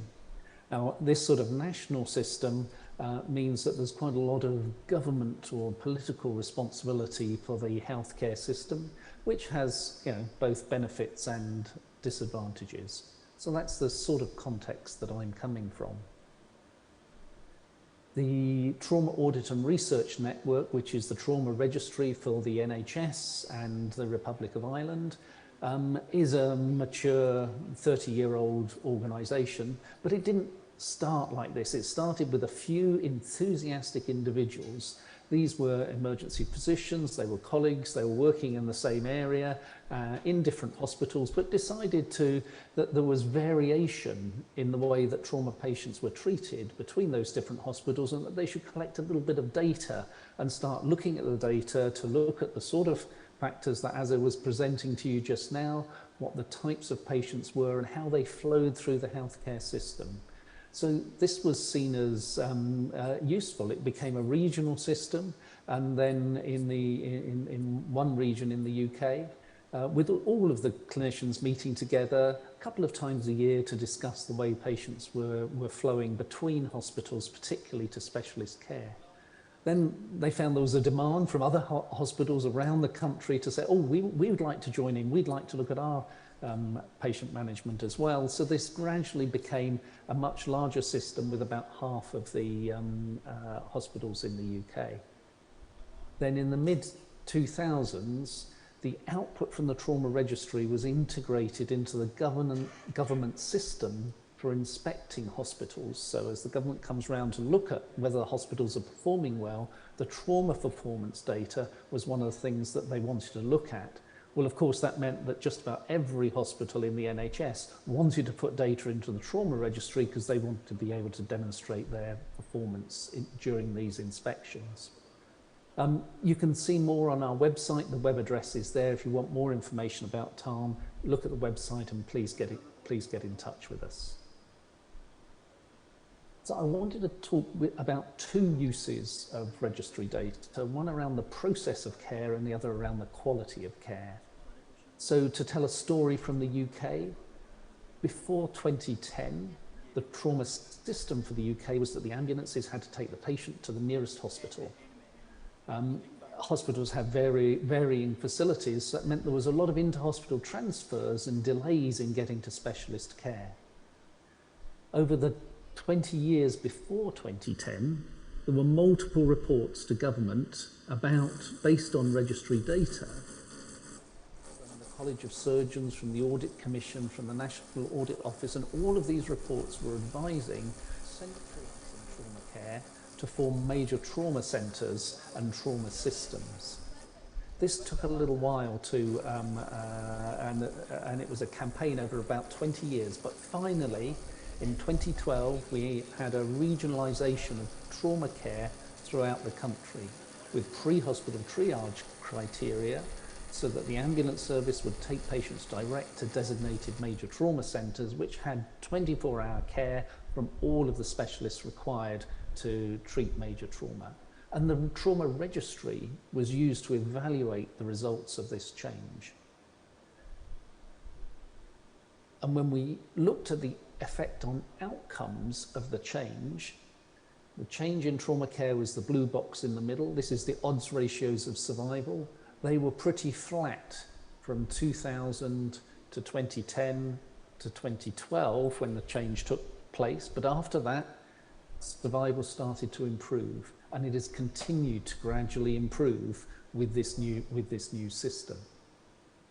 There's another way of looking at this type of data, which is called an interrupted time series analysis. This is a statistical way of looking at comparing the trend in outcome before and after. And you can see here, before the change in 2012, a pretty flat line, no change in outcomes. After 2012, a line of improvement continuing to go up. If you convert these sort of diagrams into what does this mean for patient numbers, well, this is about a 19% reduction in the odds of death. For the NHS, that means about 300 additional survivors each year. This change was about 13 years ago, so that's 4,000 people alive today that wouldn't have been alive if we didn't have the trauma registry data for the clinicians to argue with the politicians to change the trauma care system. And this is how a new national system of change has been built on registry data. The other way that we use the trauma registry data is to look at the quality of care in individual hospitals. So this is the way we do it. Look, this is something called a funnel plot. The dots are all the major trauma centres in the UK. The green line at the top, any dot that's above the green line is more than 3 standard deviations away from the average outcome for its patients. Any dot that's below the red line is having worse outcomes than you would expect. And you can see here are 3 dots that are above the green line. They are hospitals that are doing particularly well in their patient outcomes, having more survivors than our predictive model would suggest. And there are also 2 or 3 hospitals that are near the red line at the bottom. So what we can do with this data is every few months we look at hospital performance and we go to the hospitals that are performing better than expected and ask what are the things that they're doing that might be influencing and improving patient outcomes. And the hospitals that are performing worse than expected, we go to them, give them the data and say, well, I think you probably ought to be looking at your system and looking at your data. Is this a problem with the data that you're sending? Or is there actually something that could be improved in the quality of care that these patients are getting? So this is a regular process of identification of good and perhaps potentially poor care within the health service. As I was talking about some of the barriers to the trauma registry, and yes, there are barriers in terms of resources and that sort of thing, although remember in the UK we have a very comprehensive system now, but we started off very small with just a group of emergency physicians collecting data on an Excel spreadsheet. So it doesn't require a very sophisticated system to make a start on this. But doing the comparisons, there are some barriers here around the culture of medicine and the culture of the health service. System comparisons need an open culture. It needs each hospital to be happy to share data, and if their performance is great, to actually share their experience, but also if their experience is not so good, for people to know about that and to be looking at what might be improved within that system. And that, as well as individual hospitals and clinicians being open about their performance, needs a sort of regional government structure that is supportive and isn't just sort of being very negative about the hospitals that have a poor performance. If this is a really powerful tool to improve the quality of care. Wanted just to talk a little about where this is going in the future, because I think in the sort of research bit and where we're going now is everything I've talked about so far is based on lived and died as the outcome, whereas we're now starting to look at patient-reported outcome measures. This is the patient's report of their quality of life 6 months after injury. Because it's not just survival that matters. We don't just want to get survivors from our trauma system, we want to get survivors with a good quality of life, or as good a quality of life as we can possibly get them. You know, when we start doing this work, we also find things that are a little bit uncomfortable in the data. Only 55% of our trauma survivors, we thought these were all good results, but only 55 of them don't need any form of help or supervision at home. Only 55% totally independent. And nearly a third need help at home or need help with some aspect of their life every day. So even though these are good outcomes in terms of survival, maybe we should be looking at quality of outcome in future in our trauma registries as well as just lived or died. There's a number of international collaborations, and in the UK we've certainly gained a lot from international collaborations. I see that Professor Xuzhong is talking after me. I didn't realise he was when I put this slide in. Hi. I was going to say, you know, PATOS is the largest regional group of collaborating countries. There is a real shared enthusiasm for trauma care. It's a young group. It's also a group of countries that have varying levels of development.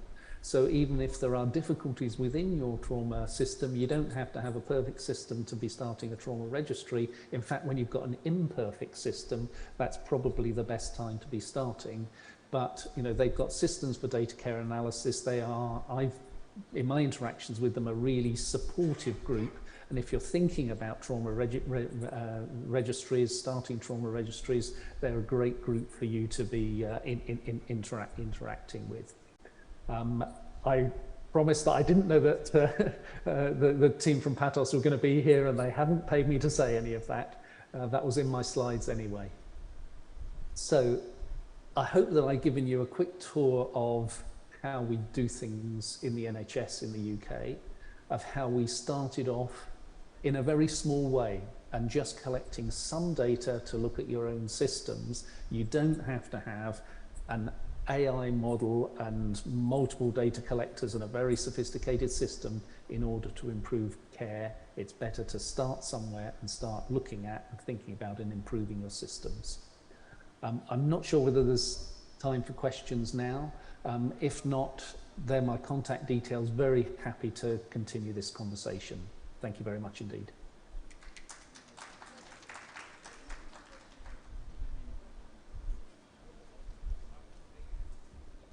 Thank you very much, Professor Kort, for such a nice sharing of your record. So we will have the question and answer session in the end, so we just have to wait for it. I'm going to invite my next speaker of this session, Dr. Amin Chunai, who is currently working as an executive director, and he's a professor and consultant of orthopedic surgeon at Indus Hospital, Karachi. They've held a leadership role such as the General Secretary of Pediatric Orthopedic Society of Pakistan and Chairman of Infection Section of Asia Pacific Orthopedic Association. He has served as the President of Pakistan's Orthopedic Association and has represented Pakistan as a country delegate in European Bone and the Joint Infectious Society. Dr. Chennai is basically have the interest also in the Pediatric Orthopedics Society. He ran in the past this, and currently he was basically secretary of editorial board for the Journal of Pakistan Orthopedic Association. I would like sir to please come and please share your experience about the hips fracture surgery registry of Pakistan. Thank you.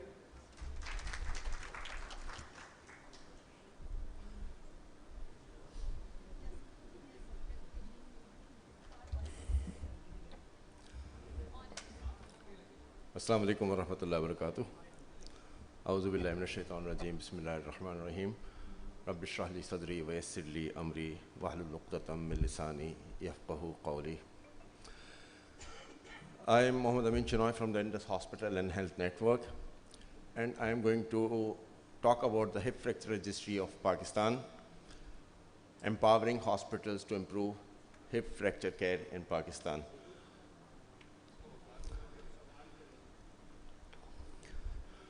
What are national disease registries? We have talked about, there were two talks, one was about the trauma registry and the other was again about the UK trauma registry.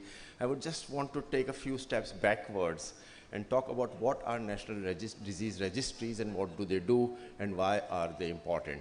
So these are basically disease-specific databases or systems that are established at a national level to collect and maintain comprehensive data on specific diseases of health conditions within a particular country or a region. They serve as centralized repositories of information, typically covering the entire population or a significant portion of it. They play a critical role in monitoring disease prevalence, understanding the disease patterns, assessing treatment outcomes, and informing healthcare policies and interventions.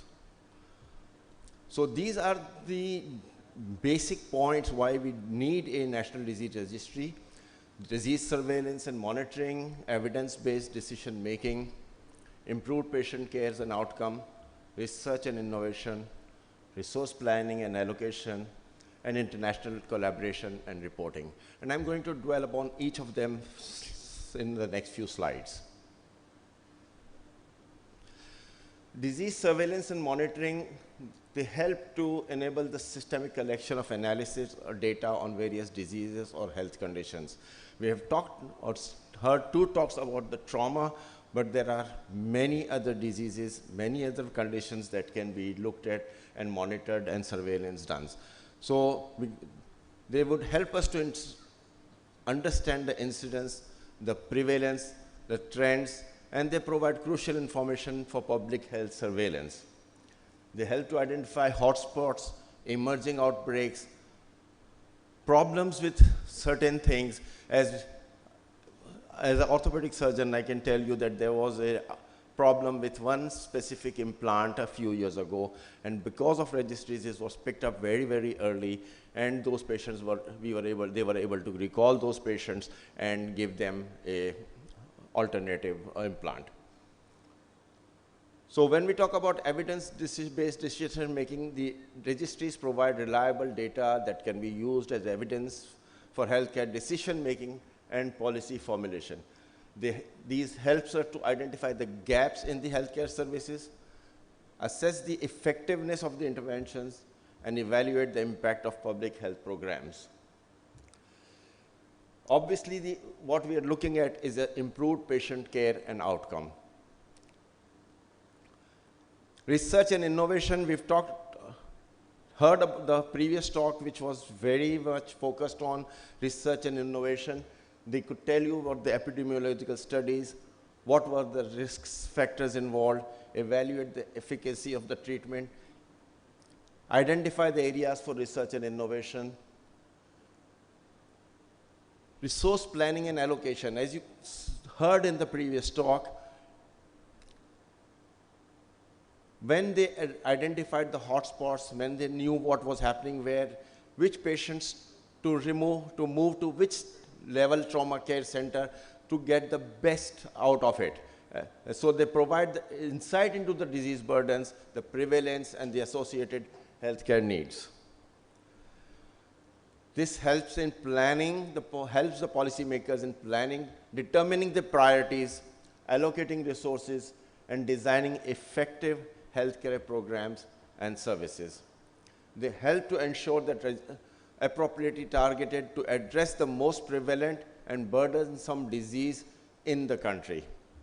And finally, international collaboration and reporting, again, POTAS was mentioned, and this is not a thing that one can really close their eyes. Once we have these, we can start collaborating at various levels.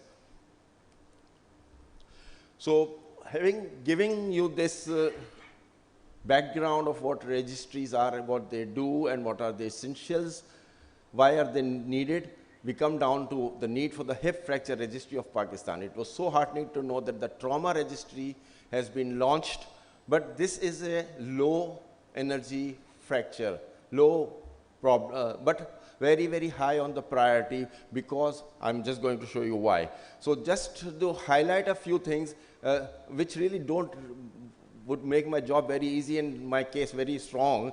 This is the National Hip Fracture Database that we just heard about. This is from UK, including England, Scotland, Wales, and Ireland. Then there's the Norwegian Hip Fracture Registry, nearly 45 years old.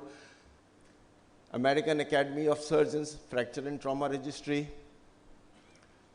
Australia and New Zealand Hip Fracture Registry. Spanish National Fracture Registry. The Swedish National Registry, again nearly 50 years old. The Canadian Hip Fracture Registry. So there is a need. All the developed worlds and people who care about their patients, care about their population, are working on it. Why should Pakistan lag behind? I'll just show you a few statistics. This is what the current situation is. Between 2010 and 2050, patients over 60 years would be nearly 1.3 billion people. The population of Pakistan is 229 million. So this is 7 times the number of people in Pakistan that will be over 60 years of age in the world. 6.3 million hip fractures predicted worldwide. More than 1.1 million hip fractures occurred in 2018 in China, India, Hong Kong, Japan, Nepal, Singapore together. The cost is a staggering 7.5 billion. Remember, this is a direct cost to the hospital and the patient. We're not talking about indirect costs at all. We all know this. 1 in 4 patients who sustain a hip fracture die within a year, and less than half of those who survive, less than half regain their previous level of function and independence. With adequate operational efficiency and funding, registries can improve the healthcare and are likely to prove significantly cost effective. The idea. I have been working on various registries since 2013. Professor Shahid Noozi is sitting here. We started the first national registry of Pakistan, which is the Pakistan National Joint Registry in 2013. We have been publishing a report every year, and this is the 10th year, and hopefully the 10th report will be coming out very soon. The idea of starting a hip fracture registry was in my mind, but there was a lot of things going on, and finally this is what actually convinced me that this is the right time, when we had this meeting of the Asia Pacific Osteoporosis and Fragility Fracture section on the 1st of September 2021, where various groups were formed, including the Hip Fracture Registry Group, Hip Fracture Clinical Pathway, Orthogeriatric Care, etc., etc. And there I was given this task of working on the Asia Pacific Hip Fracture Registry. So I thought, now is the time, start the Pakistan Hip Fracture Registry first, let it go, let it work, and then we will spread it out to the world. So the stakeholders here in this registry are, it's owned by the Health Research Advisory Board. We're working in collaboration with the Pakistan Orthopedic Association and supported by the Asia Pacific Orthopedic Association. We did have a sponsor, which is the Getz Pharma, because none of these registries can run without a support. The good thing here is Getz Pharma does not have, this is the unconditional grant from them to run this registry. These are the people of the executive board of the Asia Pacific Osteoporosis and Fragility Fracture Society. I'm proud to be there and represent Pakistan in it.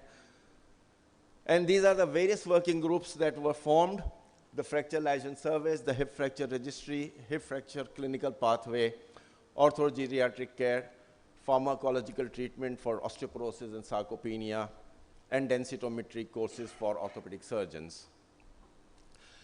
Health Research Advisory Board is a think tank of senior clinicians, researchers, and academia who are committed to developing the health research ecosystem of Pakistan. This is the board here, led by our able chairman, Professor Ghaffar Bilu. Professor Shahid Noor, Professor Basit are my batchmates and classmates from Dow Medical College. Proud to see their names here, as well as Shambil from Indus, and very respectable colleagues from across the country are there. This is what the Health Research Advisory Board does. I am just going to concentrate on the disease registries. In the last 10 or so years, these are the registries that have been launched. 4 of them are actually directly orthopedic related. And actually, I was talking to Azhar earlier on, and I said, why don't you join hands with us? So this would be the 5th actually orthopedic related registry here.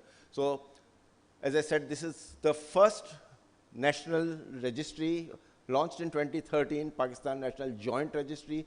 We had both a paper version and a web-based application. We have been collecting data, providing the CRF forms and in book form to various hospitals and collecting data from them, obviously participating. This is all voluntary. This is not legalized, not imposed by the government. This is not a legal requirement currently in Pakistan, but we thought that let's start somewhere. So this was in 2013. This registry was launched a couple of years ago, Pakistan Pediatric Orthopedic Registry of Pakistan. Again, Alhamdulillah, I was there with a very able colleague, Professor Anisuddin Bhatti. We have launched this, and we are collecting data on this. Eurospine, Spine Tango Registry of Pakistan in collaboration with Eurospine. Then Gynecological Registry of Pakistan, and as you can see, there are at least 5 sub-registries in that registry. Similarly, Diabetic Registry of Pakistan, again, type 1 diabetes, type 2 diabetes, diabetes in pregnancy are, and all data is collected on these ones. Similarly, Cardiac Registry of Pakistan, again, 5 sub-registries there. And finally, the Stroke Registry of Pakistan. So that brings us back to the Hip Fracture Registry of Pakistan. What is the purpose? The purpose is implementation of this registry to facilitate vast improvement in the care for the people who sustain a hip fracture every year in Pakistan.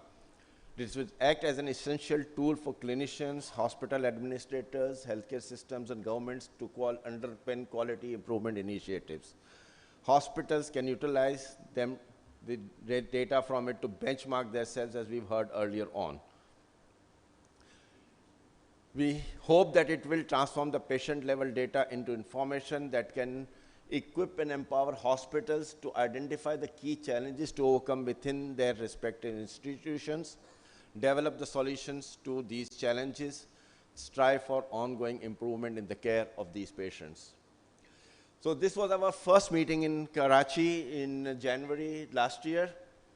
As you can see, Professor Dr. Zakiuddin Ahmed was there, along with Shahid Noor Sahab, and then representative from Getz Pharma. So Health Rep is owns this registry. We are in collaboration with the APO Fragility Fracture Section, and is sponsored by the steering committee.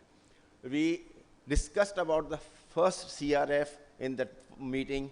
We developed a CRF, and then we went back. We looked at the hip fracture registry toolbox, which was on the website and is freely available from the Asia Pacific Fragility Fracture Alliance. We then looked at it and then presented at a meeting which was attended by all of these members who are members of the Hip Fracture Registry of Pakistan currently, and this was our meeting in Karachi. So these were the physically present participants, and then you can see that there were participants from all across the country on Zoom. So we discussed those forms very thoroughly and made some changes according to our circumstances as to what we think is more important for our patients and what data do we need for Pakistan. Finally, we launched this on the web-based section on January the 14th in Serena Hospital, Islamabad, in the meeting of the yearly meeting of the Pakistan Orthopedic Association. We started with the web-based, but we did not have the Android and the iPhone applications. My thinking is that we should have an Android and an iPhone-based application so that the entry is very, very easy. We do not need a paper, and we do not need research, clerical staff to do that. Any doctor who is attending this patient can just log on his own. It's an online and an offline version is being developed. Currently, it's an online version for. So we have, after this launch, we had the Android-based launch, and now just about 2 fortnight ago, we were able to get our iPhone-based application as well. So now we have a web-based application, a Android app, and an iPhone app. So, as I said earlier, this is the web-based form. This is for people who have an Android phone. And now this one has come as well. This is the iPhone app, so that it makes it easy. We are collecting all data and the variables are there. We are collecting pre-hospital information, hospital information. We have made it into various sections so that even if they come to one hospital and they're not admitted for various reasons, there may be financial reasons, there may be reasons of bed unavailability or whatever, that even if they go to another hospital, that hospital can then complete that data.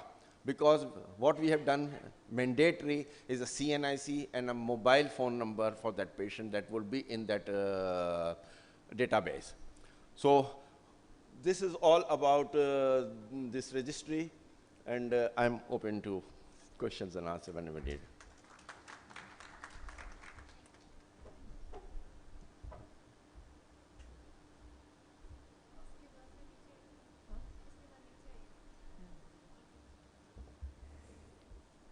Thank you very much, sir, for such an informative talk.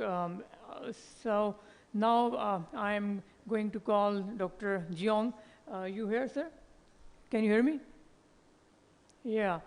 All right. So we cannot hear you. All right. I'm going to introduce Dr. Jeong to all of you. Dr. Jeong is from South Korea. He has affiliation with the Seoul National University Bandang Hospital. Currently, he is working as a clinical associate professor and is in the Department of Emergency Medicine. He is also an education master of medicine, and his area of expertise are basically disaster management and the injury prevention. He is coordination center chair of Pan-Asian Trauma Outcome Study, and he is a senior researcher at LEMS, Seoul National University Hospital. He is a board member of Gyeonggi Province branch of South Korea Association of Emergency Medicine Physician, and he's also a supervisor in disaster education and the training project of Gyeonggi Province.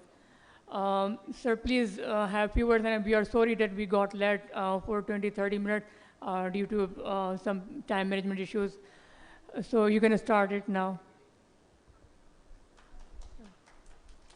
Okay, thank you. Can you see my slides? Okay. Thank you for introducing me. I'm Dr. Ju Jeong, working in the Seoul National University Bundang Hospital in South Korea. Today, I am talking about the experience of PATHOS, which stands for the Pan-Asian Trauma Outcome Study. I will give you my experience of PATHOS from South Korea and other many collaborating countries. So my contents of the presentation is the history of the PATHOS research network and the PATHOS registry and variables and the baseline demographics of the PATHOS database, and last our activities, committee meeting, education, and workshops. So from the beginning, we have a problem of some like these slides, the high instance of severe trauma, but underdeveloped trauma care system in many Asian countries, including South Korea. We have no measurement of EMS trauma care except hospital-based trauma database. And there was a few researches for EMS protocols related with trauma care, and we can use only extrapolated evidences from hospital-based studies. So the PATHOS started from 2013, about 10 years ago. We made a working group under the Asian EMS Council. Currently, it is an Asian Association for EMS. They developed it Pan-Asian Trauma Outcome Study Steering Committee first, and they shared and exchanged ideas, and they benchmarked well-designed trauma research projects such as TON in UK, and they developed it Pathos Clinical Research Network finally in late 2014. These are the goals of Pathos: understand trauma as a serious disease in Asia, and describe current pre-hospital trauma care systems in the Asian region, and provide international benchmarking and study of best practices, and impact community awareness and change attitudes towards severe trauma, and improve trauma survival by system and community level interventions. So this is the chart of the Pathos CRN. Pathos Executive Committee is under the Asian Association for EMS. We have two committees, which one is Pathos Coordinating Center. I'm working here, and we have another publication committees, which has 5 co-chairs. Currently, there are 12 countries participating in the Pathos CRN formally, and of these, about 10 countries are inputting the data. So let me explain you the Pathos data variables. We have 3 types of variables. The basic one is core variables. It is mandatory, and it is minimal requirement to participate in Pathos research network. And the another one is comprehensive variables. It is recommended, but it is somewhat difficult for gather, and it is not mandatory. And third one is optional variables. You can collect if you want. And we have 5 types of data variables. One is demographic and injury epidemiology. Second one is pre-hospital care. Third one is inter-hospital transfer. And fourth one is ED and hospital care. And the last one is outcomes. So how do we enter the patient's data into Pathos? As in the Pakistan Trauma Registry, we use e-Pathos registry in their web-based program. And in this site, we have an authorized ID and password, and can use this website, and we can input our data in this via this web-based clinical research network program. So let me introduce you some baseline demographics of the Pathos database. This slide shows the number of data entry. We have released 3 times of this Pathos database. First, the phase 1 was released in the 2019, and phase 2 was released in the 2021, and phase 3 was released in March in this year.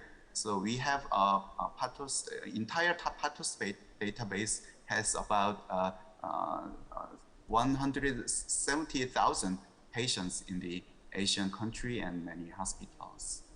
So currently there are 11 countries are inputting a database. I can show you these slides with except Singapore data. There is some technical issues, so I can show you the 10 countries database.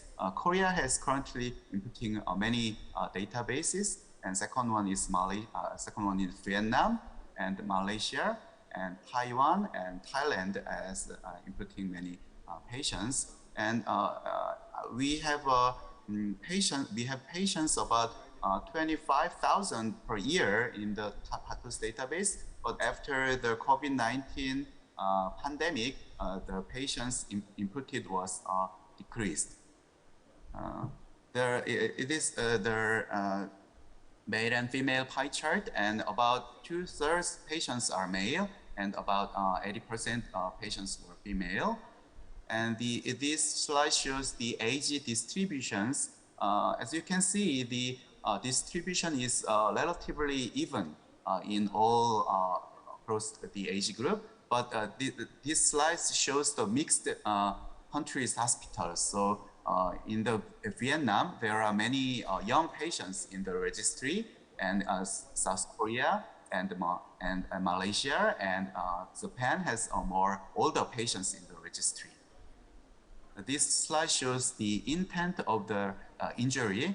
Most patients have unintentional injuries, but about 4 to 6% has self-harm or suicide, and 4 to 5% has an assault patient. This slide shows the injury mechanism. The most common injury mechanism in the PATHOS database was a traffic accident, and the second one is for about 60 to 70% patients has a traffic accident or a fall injury mechanism.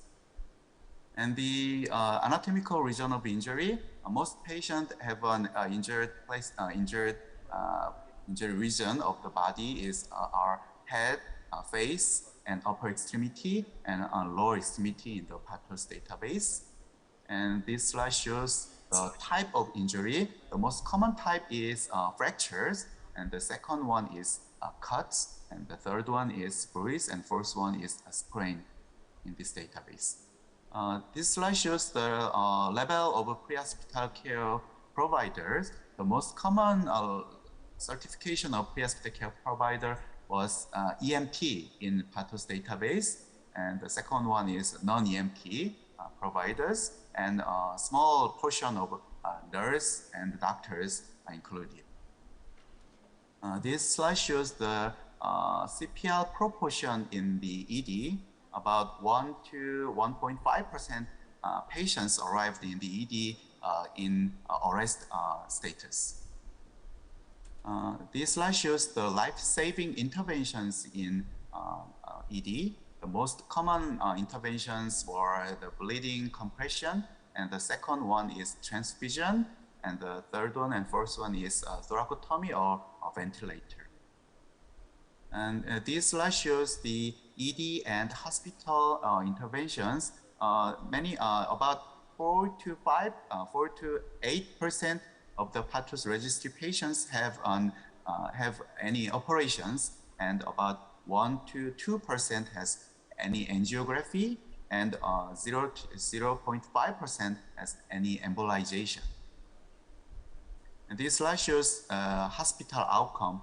Most patients discharged to the home, but about 10 to 12% of patients go to the another hospital, and the hospital mortality rate was about 3 to 4%. So it is not a relatively major trauma patient. Our data, our many hospitals include participating in our database is non-trauma center.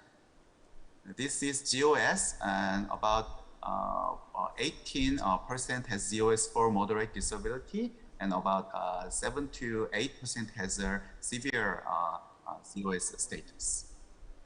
So let me talk about the activities of PATHOS CRN, the committee and meeting, and education and training, and workshops. And let me introduce our PATHOS main members. The PATHOS chair is Dr. Sang-do Shin, who is working in the Seoul National University Hospital in South Korea. And we have a publication committee, 5 publication committees, trauma epidemiology and prevention, and EMS trauma care, and ED trauma care, and hospital trauma care. The last one is trauma system monitoring. Many experts in working in Asia as participating as a co-chairs to the publication committee. Each participating countries have national PIs, and these experts are the leader of the trauma care and EMS system in each countries.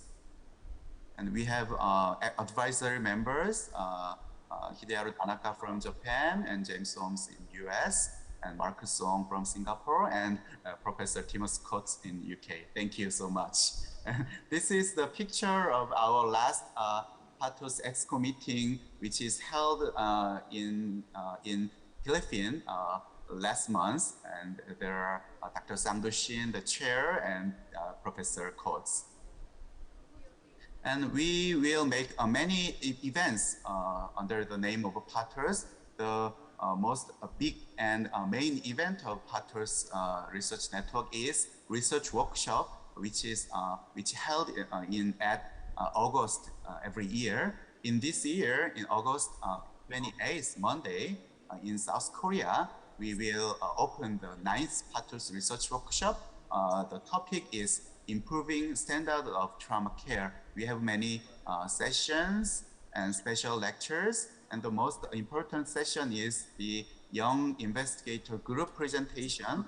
Many countries will recommend their young investigators in each country, and they can propose their study presentation. And many countries, Partners education and workshop program is held.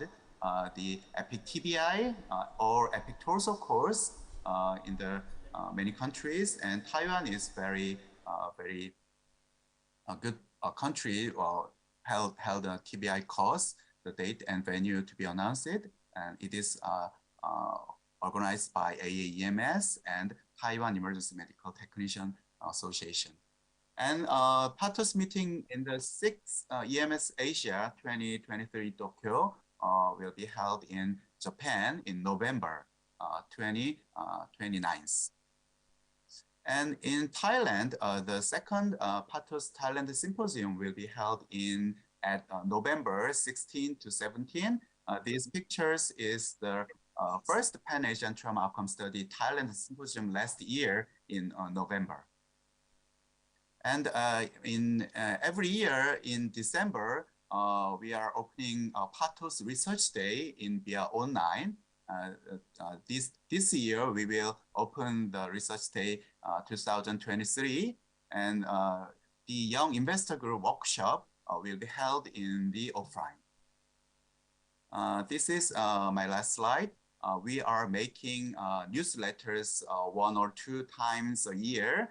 This newsletter covering upcoming events and up-to-date Partners news and Partners data and Partners research and other notices.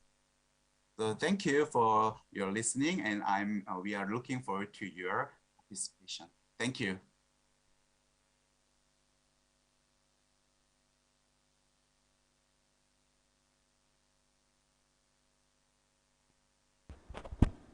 Thank you very much, Dr. Jiang, for sharing your data. Now the forum is open for question and answer. Any question from the audience, from the chair, or from respected guest from, all right, sir. Mike.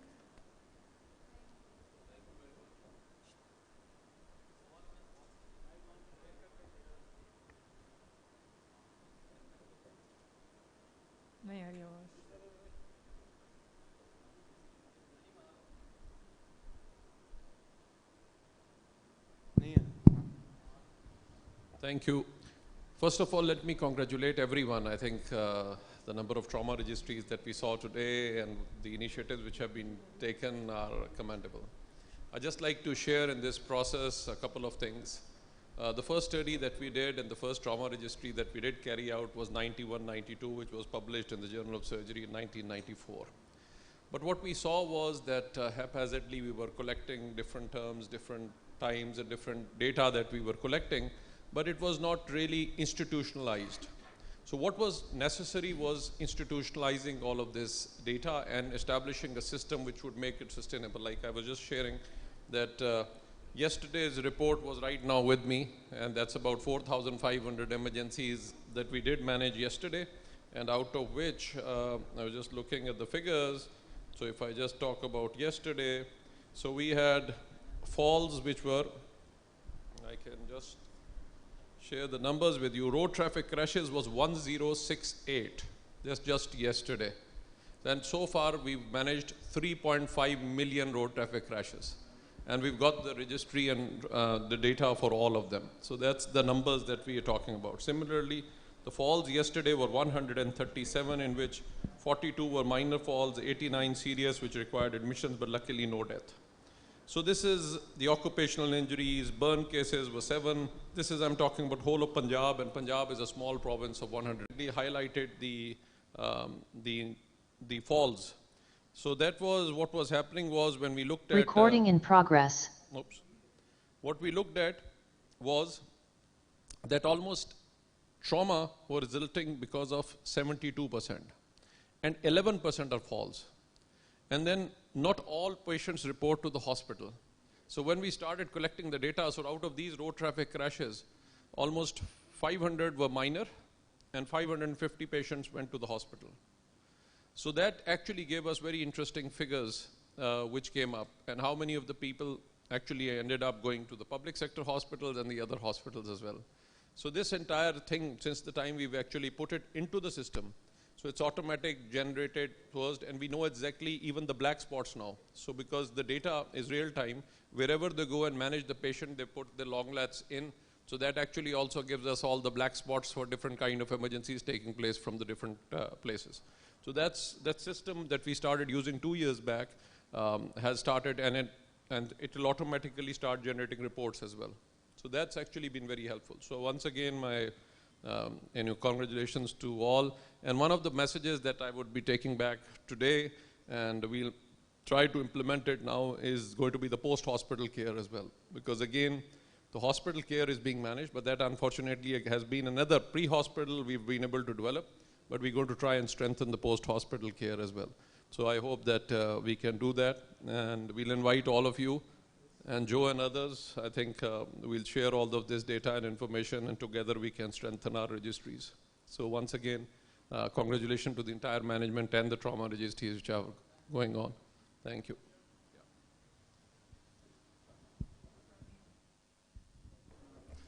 Amin Chinoy. Thank you very much. I think very elaborate. Being an orthopedic surgeon, what I have actually, means obviously you can see that we are working on joint registries and pediatric, orthopedic, and hip fractures, which are low energy trauma. The thing that really, really bothers me is whenever we are talking of this trauma, we are talking of hospital care or even pre-hospital care. What nobody is talking about in this country is prevention. We have to make sure that we prevent our road traffic accidents. Motorcyclists were shown more than 60%, more than 80% involvement for motorcyclists, 20% for motor car accidents. No. So where is the helmet? Where is the legislations are there. The problem is the legislation is there. There is no will by the government to implement that. Similarly, when we look at I also had the rehab centers at Indus, and we run 5 rehab centers across the country. And Punjab, for that matter, we see so many upper limb amputations because of the TOCA machine. And we've been vigorously advocating it at all levels. We were able to convince the Punjab government to put a cage in front of it and a cash back of 5,000 rupees. And what happened? They pocketed the money, took the cage off, put their hand in, ended up in an amputation. So we have to make sure that we fight, advocate at every level that prevention of road traffic accident should be our utmost priority. Yes, as orthopedic surgeons, as physicians, we will keep on talking and we will keep on taking care of those patients who come to the hospital. But I think we need to advocate that we need prevention, especially road traffic accidents, especially industrial accidents.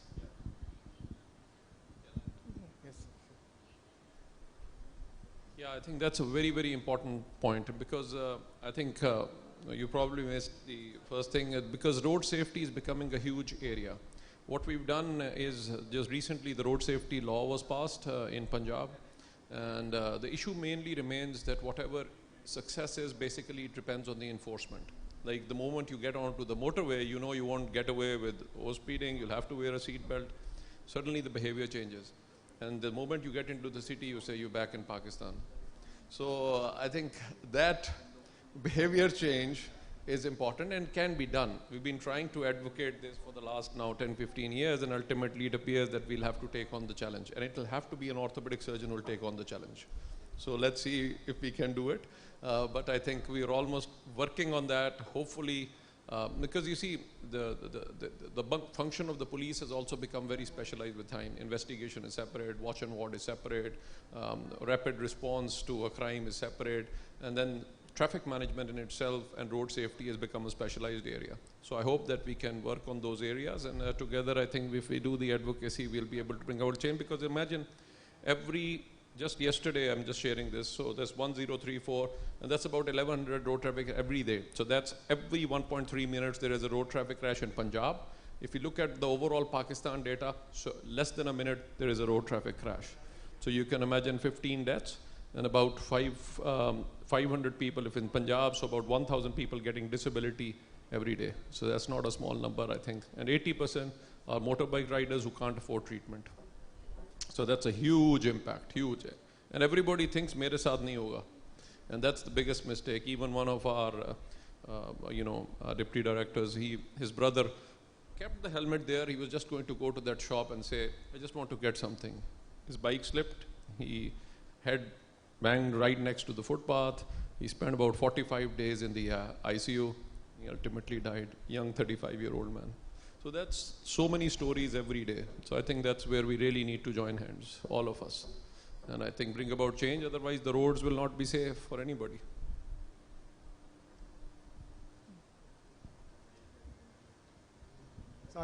I think we are an injury-prone nation.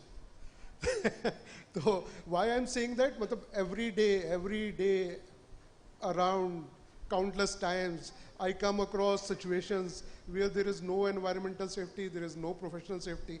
कोई तकरीबन एक हफ्ता पहले घर पे केई वाले काम करने आए, जिस तरीके से उन्होंने पोल के ऊपर चढ़कर काम किया है, जो कोई सेफ्टी नहीं थी. सड़क के ऊपर निकलो, बच्चे बाइक के ऊपर एक एडल्ट 2 साल के बच्चे को बिठाकर चला रहा है bike. So we are injury prone. Actually, the problem is in the nation. We have to do something about that, sir.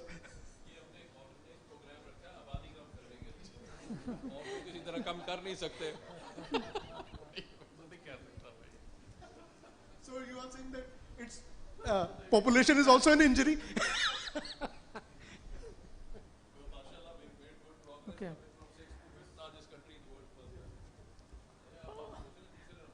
All right, so thank you very much for question and answer. Now I will take the closing remarks from our chairs.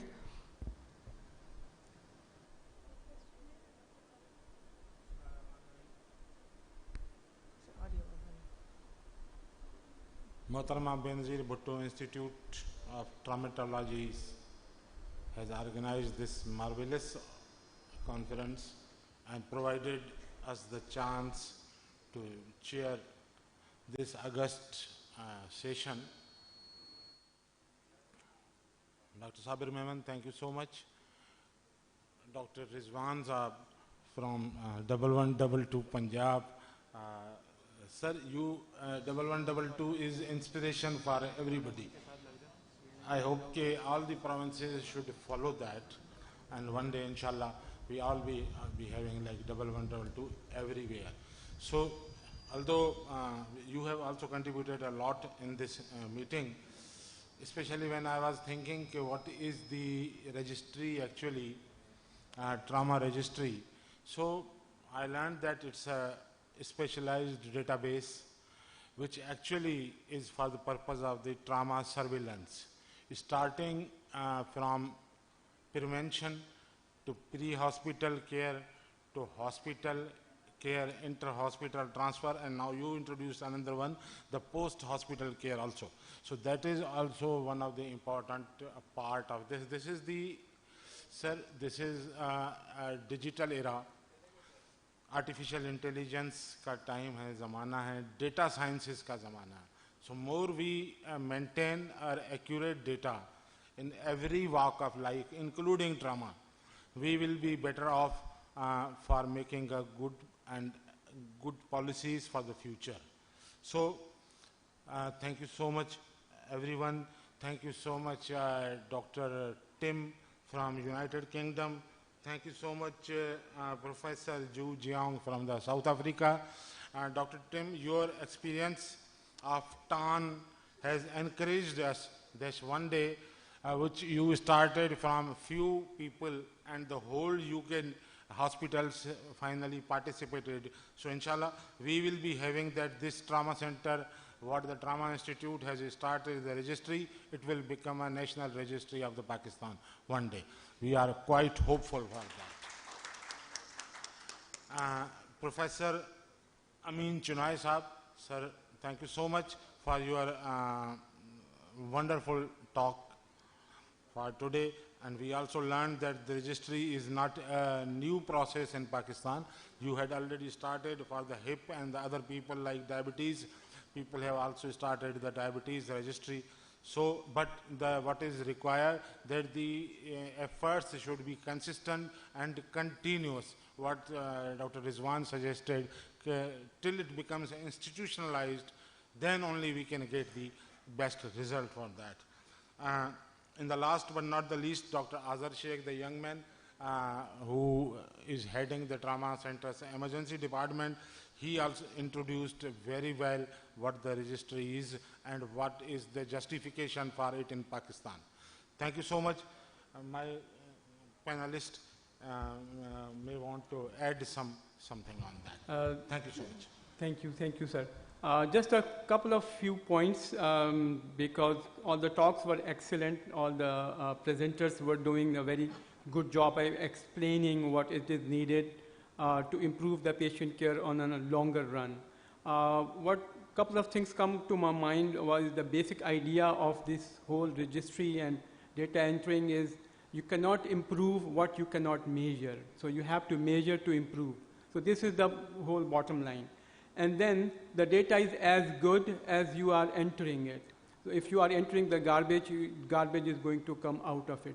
So this means that you have to make sure that whatever data you are entering, all the points are valid, all the entries are uniform, because it would be carried out in plenty of different institutions and by different people. So you have to make sure that it is uniform. Then it has to be a national cause. You cannot just run multiple data registries in a single area. So if you can create it as a national cause and free for the people who can enter these data, that would be an excellent benefit for the whole citizen of that country. And then it makes a financial sense to run this registry, because as we discussed about, if you can prevent one single death, one injury, that's a financial benefit on a longer run, unless you talk about increasing the population of a country. And then it also serves to improve the standards of trauma care. So every presenter was awesome in presenting one of the aspects of data registry, and I hope that we will learn lessons from this and will go for a national registry for probably trauma as well as emergency care. Thank you very much. Thank you. Dr. Abdul Salam. Now the final part of the session is shield distribution. I would like Dr. Abdul Salam and Dr. Parvez to come forward and present shield to our respected speakers. So first I would like Dr. Chennai to come and have your shield.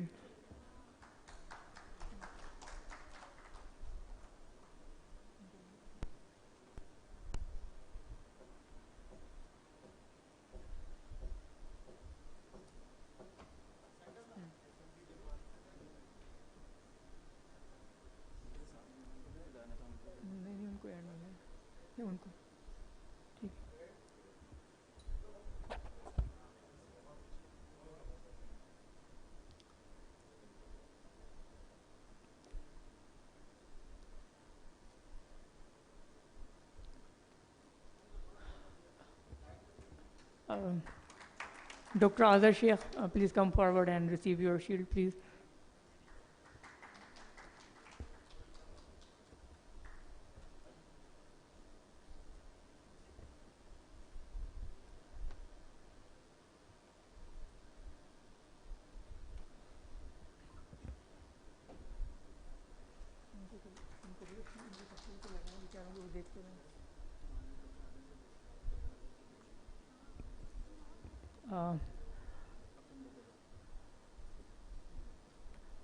Dr. Azhar, please stay here and receive a shield on the behalf of Dr. Tim and Dr. Jeong.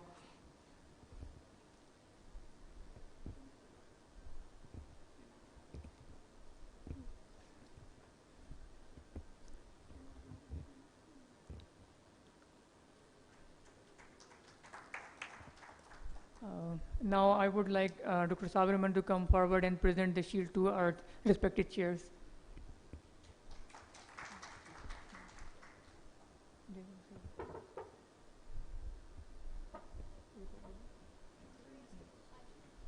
Aisha John, forward. Aisha John.